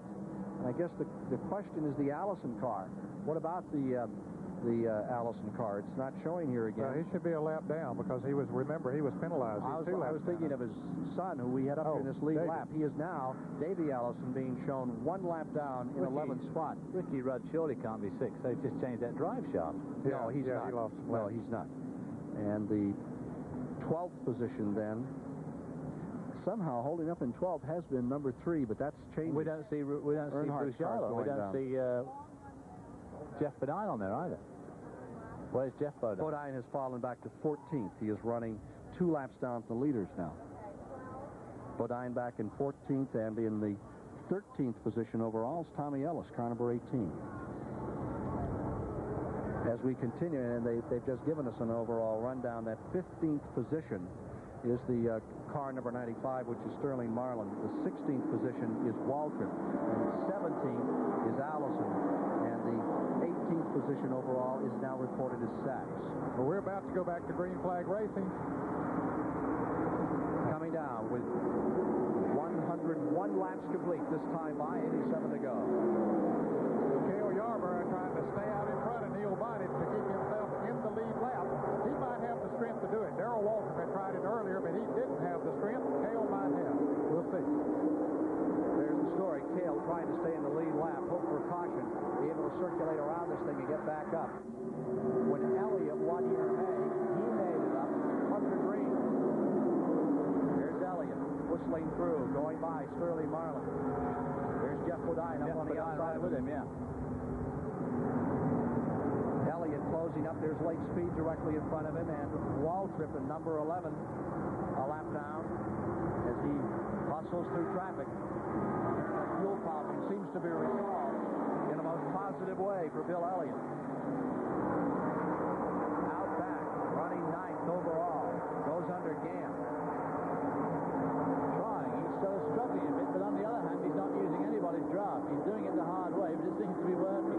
Pulls up on Baker in the 88. Seems to be getting plenty of fuel for that carburetor right now. Yeah, there he is in front of Gant, pulling up on Baker. On the inside is Elliott, outside is Baker. Not really bothering, not making any attempt to use anybody's draft either, is he? Now he comes from stays low. Hey, that takes strength. Yeah. Horsepower. Under Richard Petty. Rusty Wallace is about to pass again. He has done a magnificent job of getting back up to 4th place after being involved in the very first caution that we have. Elliott down underneath Wallace into turn number 1. Closes up on Bouchard, number 47. Remember, Bouchard is in 5th place. Getting a bit of a draft there off Ron Bouchard, which gives him quite a bit of a leg up as he comes up turn 2 and strings onto that back straight. Pull right out, slipped right by Ron Bouchard into turn 3. There's A.J. Foyt. Using Foyt's draft. That's the only time he's used the draft in 3 laps. That was a pass for 4th. Wallace had fallen back. Bouchard giving him a bit of a helping push now. Here he comes for 3rd spot. Down on the inside, the battle is for 3rd. Battling for 3rd, and going up through comes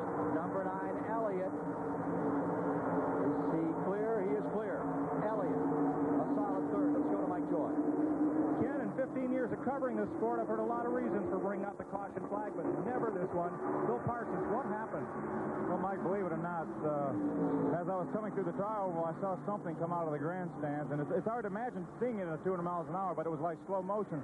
As soon as it hit the racetrack, I blew the left rear tire and got in the wall. But not only did I see it, but all my crew, which is fitted right in front of where the tire blew, saw it. Everybody saw it. But it's really a shame that you have to have one bad apple out of 100,000 race fans, wonderful race fans, that have to spoil something like that for me. We had a car capable of winning the race. Any flash through your mind of what happened here a couple of years ago down in the first turn when your car cartwheeled at 200 miles an hour and ended up in the museum? Not really, Mike. I didn't have time. I was just trying to steer the thing, keep it out of the fence. Unfortunately, it did hit the wall, but it looks like it's not too awful bad. We can probably fix the car. But the thing that really bothers me is we had a car capable of winning the race, and here we are on the sidelines. It's really unfortunate. Bill Parsons. Ken? Here is Elliott down on the inside making another move. That's just so unacceptable. That kind of behavior. That's for the lead. He's right back in front again. Now, Cale Yarborough is still running right in front of him. He's still in the lead lap, but by just that much. Now, can Elliott pass him and put Cale a lap down? He made them all up. I just find it so difficult to think that anyone would do anything that dumb as to throw a can over the grandstand. And these guys are performing at 200 miles an hour. They're right on the edge all the time. It's just so unacceptable. It really is. Took Phil Parsons out, and of course it took Dale Earnhardt, who was running so strongly all day, and nearly killed him as well. Well, here is Elliott, number 9, back up there at 106 laps complete, 107 this time by. They make their own luck on this number 9 team. They just keep on working. There he goes. Say goodbye. Wave of the hand. Dave, did you ever have a car that superior? Yes, he did. If I had, I wouldn't be standing here. Bill Elliott is now in front. Neil Bonnet is in second. Tim Richmond is in third. We bring you more live coverage of the Talladega 500. Ford and Bill Elliott is back in front another time here in our live flag-to-flag coverage of the Talladega 500. Dale Earnhardt said earlier, I don't think Ford has been the key to Elliott's success. I think that Bill and Ernie Elliott have been the key to Ford's success. Here he is out in front of everyone, not by as much of a margin as you might have expected. That's the way the race began. Not really, Ken. Of course, we've had a number of caution flags, but there's been a lot of cars that have been running awfully well here this afternoon, and I'll tell you, they came in here very determined to try to hold that number 9 down as much as they possibly could, but he's going to be tough to hold down. Three of the cars that really had a crack at him were Jeff Bodine, who had a problem down 2 laps down, Phil Parsons, who had that very unpleasant incident here in front of the tri-oval, and of course Dale Earnhardt, who got wrapped up in that incident with Phil Parsons. So there are 3 real strong challenges that are now at the wayside that could have given Bill Elliott a run for his money today, and now they can't. I think certainly one car that could do it is Cale Yarborough if he could get that lap back. He's got to get the lap back, yeah. Now, there's a very unfriendly draft. Elliott realizes that if Yarborough gets by, there's the guy that can do some hard challenging. And so he's trying to hold him. So the two of them are pulling away from the rest of the field. Yarborough would certainly like to move around and get on his own out there. Well, he might be sitting right where he wants to be now, and then if a caution should come out, he could draft right past, take the slingshot. Yeah. That's the best place for him to be till the caution comes out. If they can get away from that other group, they'd be in Fat City. The rest of the group is in fact now being led by Jeff Bodine, who's down a couple of laps. There's A.J. Foyt down underneath Neil Bonnet. Jeff Bodine right in there as well. Remember, Bodine has fallen off the pace considerably here. Bonnet's making a great run. The 1980 winner of the event. Tim Richmond's making a good run, too. Richmond having a good day after having some adverse luck the last 2 or 3 races, particularly in Pocono. Down they go into the first turn, and Ron Bouchard very much is in it today.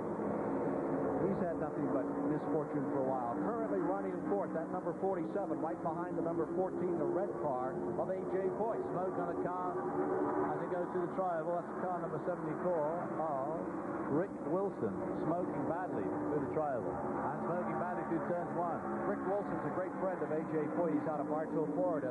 Wants a stab at Grand National Racing. I think he would do well with it. 113 laps complete this time by. That's 300 miles down and 75 laps to go. Ken, you mentioned Ron Bouchard, who is running right up there in the top 5. He has a little extra incentive, let's say, today. His wife, Paula, gave birth to a bouncing baby boy earlier in the week, so I'm sure he's trying to show off. Perhaps the baby's looking in today. Chad Edward is watching. He's 7 pounds that Chad Edwards watching today. Well, of course, the other thing about Ron Bouchard, this is the scene of his only previous Winston Cup win. So I guess if he's done it once here, he feels he can do it twice. He likes this racetrack, and that might sound a little strange when most of his early days of racing was on the modified tracks in the northeastern part of the country, most of them short races where the speed would be, or short track races, the speed would not be nothing compared to this, but he has adapted to the high-speed racetracks and really likes them even better than the short tracks. There we see Rich Wilson coming into the pits, car number 74.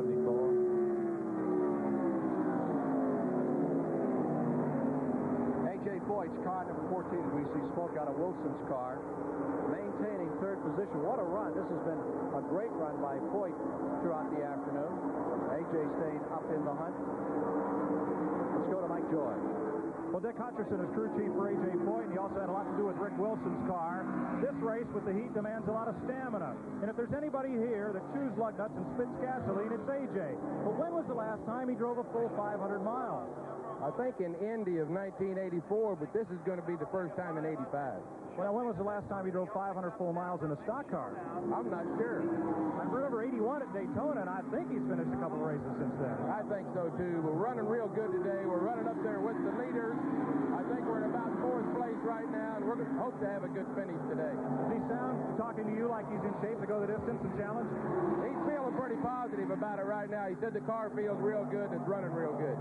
Ned and David, no matter how tired and how hot you are, you both know that when you're running up front, you feel a whole lot better. Makes it a whole lot easier, no doubt about that. Tends to make your troubles go away. It's a little bit confusing here because running third on the road, of course, is Jeff Badine, who's actually out of the picture. Then fourth on the road is Neil Bonnet, who is in fact second. And AJ's right behind him. Foyt is being shown a lap down. Foyt is now being shown a lap down, Ned. What do you think of that one? Well, I don't know. We'll be back in just a moment with more of the Talladega 500. Number 9 continues to lead the Talladega 500. The second place man is Neil Bonnet. In third is Ron Bouchard, and there you see what has been the fourth place car now switching around, and that is Tim Richmond on the move. Tim Richmond climbing up through the cars and trying to take over the overall second place Timber lead car. Elliott, second man around Richmond, third will be Bonnet. And A.J. Foyt is being shown one lap down, which will put him back in the 12th position now. And the reason, Ken, there were several cars that had made green flag pit stops before one of the cautions. Some of the drivers were able to hold off. Neil Bonnet stayed out and was able to make his pit stop under the caution. A.J. Foyt, Davey Allison, Sterling Marlin. Of course, Sterling had lost his lap earlier when he had some smoke, and Darrell Walterman lost his earlier. They're all one lap down. Jeff Bodine had made a pit stop early. He dropped back in the field a little bit, had made a pit stop. He went a lap down under a green flag pit stop. So did Kenny Schrader and Cale Yarborough. So those cars are all running one lap down, and that's why. That's when we had that last incident with car number 66. Harry Gant staying up in the 8th position. You're inside of his car now. Just in front of the Raymark car. Blake Speed. That's the battle for 7th. The antenna has been knocked off that car, so we have been updating you on telemetry from that vehicle. The antenna has been broken off. Ken, we can see the right rear part of Buddy Baker's bumper. They finally pulled that off during our caution period. Of course, Buddy is a couple laps down. He made several unscheduled pit stops during the green flag run. He's certainly trying to make it up right here. Made a good shot there and took the camera car with Harry Gant with him past those two cars. Well, not quite past that car. That's the car of Greg Sachs. Well, here's that battle for 2nd, 3rd, 4th position. That's how close they are from outside, and we saw how close they were from inside. Tim Richmond stays there for the moment. Tim Richmond right there, followed by Neil Bonnet. Ron Bouchard. It's interesting that Dick Hutcherson was talking about that car still in 4th place. He thinks they're running up in 4th, and they're not down the line. I'll tell you, it gets so confusing when part of the cars make a green flag pit stop and a caution comes out, and it really gets everybody confused. Yeah. There you see the interval between the first car, number 9 Elliott, and the 2nd place battle of Tim Richmond.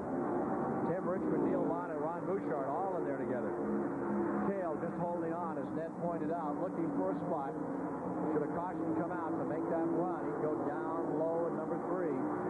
He'd run right through the grass if he had to make that lap up.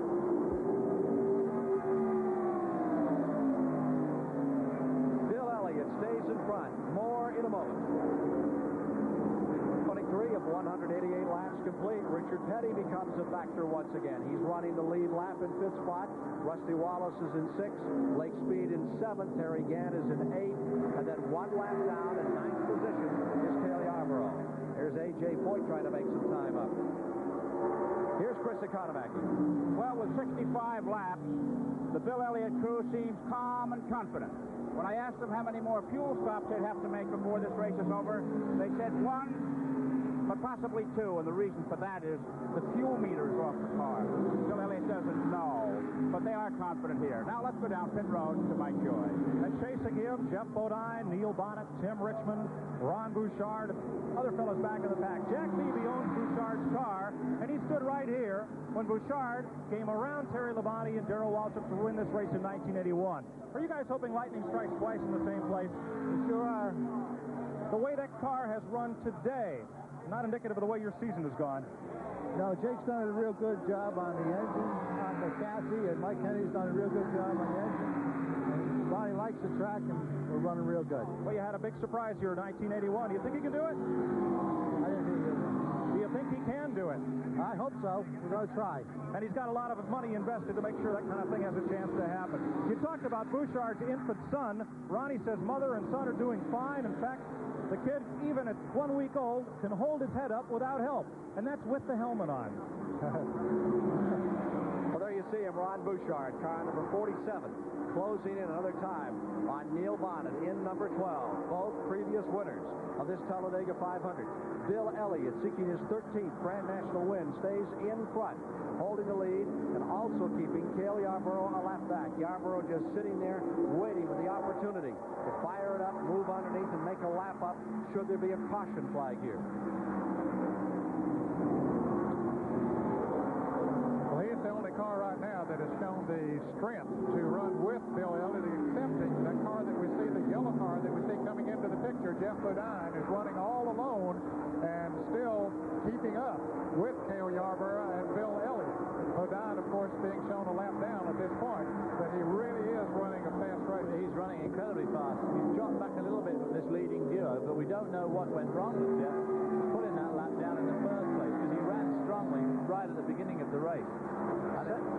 7.5-second interval now, David, between first and second place.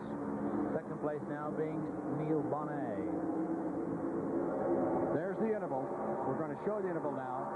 There's first, and you can see second probably coming down out of turn 4. There it is, right there, in second position. Bonnet and Ron Bouchard, followed by Tim Richmond. Because of the rain showers, which delayed the start by nearly an hour, this race is running far over the time that had been allocated for it today. So we're going to go to the Greater Hartford Open, and then we'll be returning here. I guarantee you that you will see the finish today of the Talladega 500. We're standing by up there at Hartford for the Greater Hartford Open, and this race is running considerably longer than had been anticipated because of those showers, which socked us just as we were getting set for a go. There's Buddy Arrington's car. Remember, he qualified so well today. He's still out here flogging it, fighting it home, trying to finish this 500 miles. Bill Elliott continues to be the story with nearly a 3-second advantage. And we're going to be going to golf at the Greater Hartford right now. We'll return with more live flag-to-flag coverage later today. Right now, we're going to the Greater Hartford Open after this word from your local station.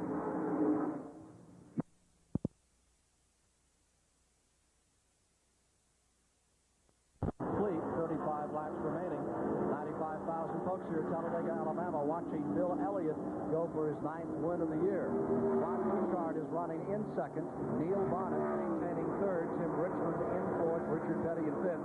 There you see the major confrontation at this moment, and that is between Ron Bouchard, number 47, and the red and white number 12 of Neil Bonnet. We've had 9 cars running the lead lap until just a lap ago, and then the Elliott car has moved 75, number 75, Lake Speed.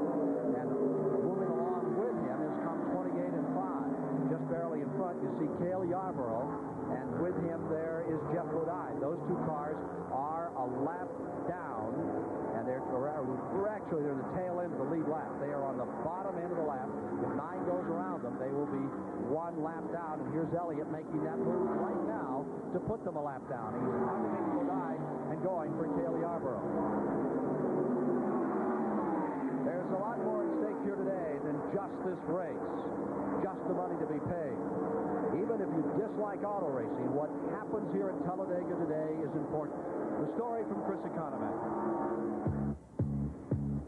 Today's race symbolizes the rawest form of American capitalism in action, pitting our nation's industrial giants, Ford and General Motors, in a public battle of their technological strength with no way to hide their weaknesses.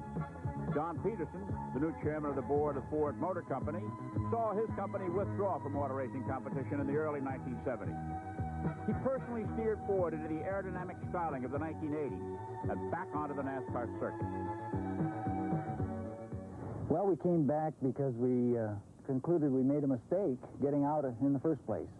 It's a very important part of the merchandising of our products to our public. Ford's success on the Grand National Superspeedways has meant dramatic increases in Thunderbird sales. The old adage, win on Sunday, sell on Monday, was never truer. After a recent race, Bill Elliott won. Atlanta reported 76% increase in sales in a 10-day reporting period right after the race. General Motors has designed and built 2 Chevrolets specifically to succeed on the racetrack. The resulting showroom success of the IROC Camaro and the Monte Carlo Supersport has left GM unable to meet demand for these cars. But now for 86, we're geared up to make 2.5 times the amount that we originally thought we were going to sell. So we're going to be selling up in the neighborhood of 50,000 of those IROCs next year. Now, the Monte Carlo SS, it's a similar success story. The Monte Carlo SS has been very successful in NASCAR. We're probably going to be selling about 2 times what we thought we were when we first introduced the car. The Monte Carlo SS, the Ford Thunderbird, the Pontiac Grand Prix, and Buick Regal all battle each other on the track and in the showroom. But it is the IROC Camaro that goes head-to-head with Japanese imports and is competing successfully. Detroit calls the purchase of an American car, like the IROC Camaro, as opposed to a Japanese car, like the Nissan 300ZX, a conquest sale. I would have to say that the IROC has maybe even conquested some people that were in a Japanese car. I understand that shifts have been added at 2 GM plants because of the success of the IROC Camaro. How many Americans are working today that might not be working otherwise were it not for this car? In those 2 plants, we probably employ today 10,000 people, and when you think of the components that are added, you could say that's another 5,000 to 6,000 people. The ripple effect. The ripple effect. And if 25% of those were due to the popularity of the IROC, that's not all bad. It's a long way from the bank turns of Talladega to the bulls and bears of Wall Street. The analysts who watch the auto stock say it doesn't matter who wins the stock car race, just don't lose too often. If the automakers appeared less powerful in the minds of the auto buff and the sports-minded segment of the market, it would definitely be a negative factor, but it may hurt their market share. In today's market, where the consumer is increasingly interested in performance, we will see a measurable impact on sales from a strong performance at the racetrack. Ford says it doesn't build cars just for the racetrack. Chairman Don Peterson must have had the fuel-conscious Sunday school teacher in mind when he unveiled the aerodynamic Thunderbird. We actually use the aerodynamic form because it truly helps the fuel efficiency. It happens also, it just so happens that it makes a very nice racing car. And that very nice racing car is leading by some 13 seconds here in the Talladega 500, and perhaps even more at this moment over Ron Bouchard, Chevrolet in second, and Neil Bonnet Chevy maintaining third spot. And there you see the second and third place cars. Let's get a quick report from Mike Joy on pit road. Ken, everyone will have to make one more fuel stop, and the reason is gas mileage. Not miles per gallon, but miles per tank full. Early in the race, Ron Bouchard was getting 40 laps on a tank. Now his car is only picking up enough to get him 31 laps. Same with Richard Petty, and the same with Jeff Bodine. The most they've gone on a tank full is 32 laps today. The Elliots will have to stop, and so will Neil Bonnet. But even if we go green flag all the way, one more fuel stop will be all that'll be needed by the leaders. Next time by, there will be 27 laps, 71 miles remaining in this $450,000 race as Bill Elliott of Dawsonville, Georgia, continues to command the 17th annual Talladega 500. Just barely in front of him, New England's Jeff Bodine and Cale Yarborough trying to keep themselves in that lead lap as we get into the final moments. Let's take another look at the standings now. As you see Bill Elliott, the number 9, Ford Thunderbird, continuing out in front. There they are, Bouchard in second, Bonnet in third, Richmond in fourth, Richard Petty. We've got one car loose, tagging the wall. It's Bodine. Jeff Bodine has slammed into the wall in turn 4. He's going to be bringing out a caution. Jeff Bodine has slapped the wall in turn number 4. The car spinning several times and coming to a halt just at the entrance of pit road.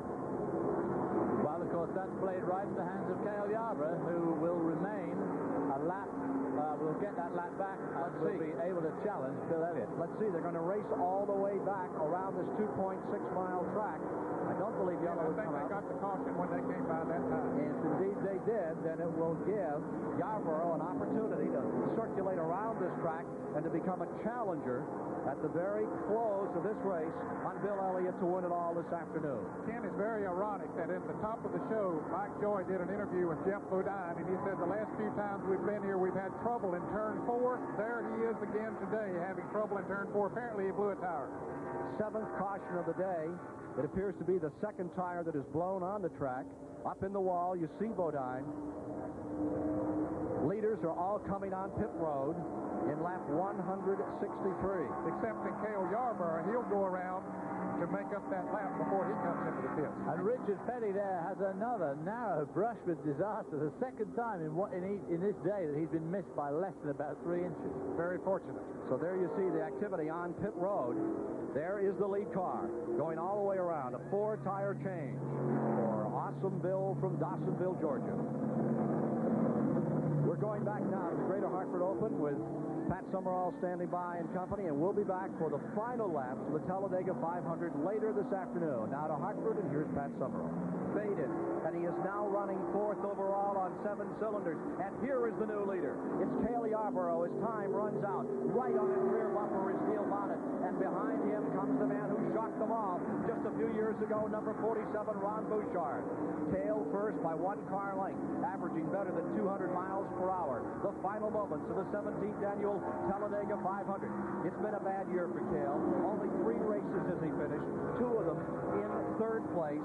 Now he's trying to rectify that situation today, doing better than those 3rd places at Talladega and Michigan.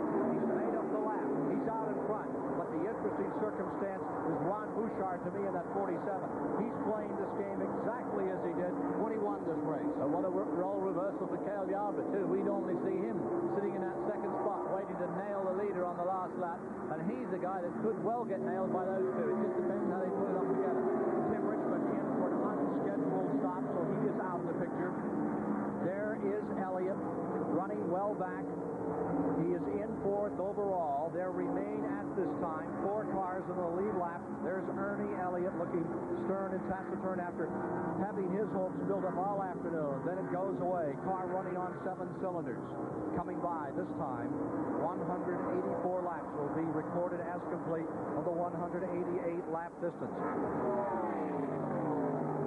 The leader, Yarborough, still there. He's never won this race. 81 Grand National victories. Waddell Wilson looking on. One of the most creative people in NASCAR Grand National racing. Waddell Wilson looking at car number 28. He built some of the best engines in the business, Ken. He, for years, was known to be the man to beat when you come to the high-speed racetracks like Daytona and Talladega. But now the Elliots have taken that away in 1985. But here today, it sits at the point. Earlier, we talked to Cale Yarborough about this race and his potential for possibly turning things around. This is what he said. You know, I've always run good here, man, at Talladega, but I sure have I'd like to, but I feel like this Hardy Ford is running good enough now that it's capable of winning this race, and I sure hope we can this time. Well, he came close back in 1977. He had a second then, a second in 1980. Last year he was fifth. Will it turn around? Will Neil Bonnet, the man who won it in 1980, find his way back around in these final moments? Or the man that won it in 1981, Ron Bouchard, at number 47, who scored his single victory in Grand National Racing, riding there in third place. Take it all. Let's go to Chris Economac. I'm down here in Cale Yarborough's pit with Waddell Wilson, who's checking the clock. He's talking with Cale Yarborough right now. He's going to get a word with him as soon as he's through with this transmission. Waddell, you got a good feeling? Well, it's good to be here at this point of the race and have a shot at winning, but we're very concerned about the 12 and the 47. What did Cale just have to say to you? Well, he just told me he wasn't sure he was in the right place because he always likes to be in second at this point of the race. Rather be in second. Okay, that's it from Waddell Wilson. Let's go down pit road to Mike Joy. When Bill Elliott had the lead, he was running about 47 seconds. Now he's running about 48.10, 48.20. Ernie, any idea what the problem is? No, not really. With either a foul plug or a coil's going bad, one or the other. We just don't know which. It's electrical trouble, one of the little gremlins that's kept them now toward the back of the pack. Ken? And now the speculation is, as they come down, white flag is out. Yarborough trying to pull away as Bouchard races on and across the line. Has Elliott gambled, or rather has Yarborough gambled correctly here? He has. When Ron Bouchard made that move, that's the best thing that could have happened to Cale Yarborough. It's because when they were running side by side, it allowed Yarborough to pull away. That was his only hope, I think, Ken. If they had lined up right behind each other and made that pass on the last lap, they might have pulled it off. Bouchard made a shot at turn number one. It looked like he had Bonnet turned sideways. I think Neil Bonnet just tagged him right on as they came off turn two. But all right, racing for the finish now, coming down, and there's distance. Cale Yarborough may be out to win it for the first time. He's coming into the tri-oval. Cale Yarborough with his luck here.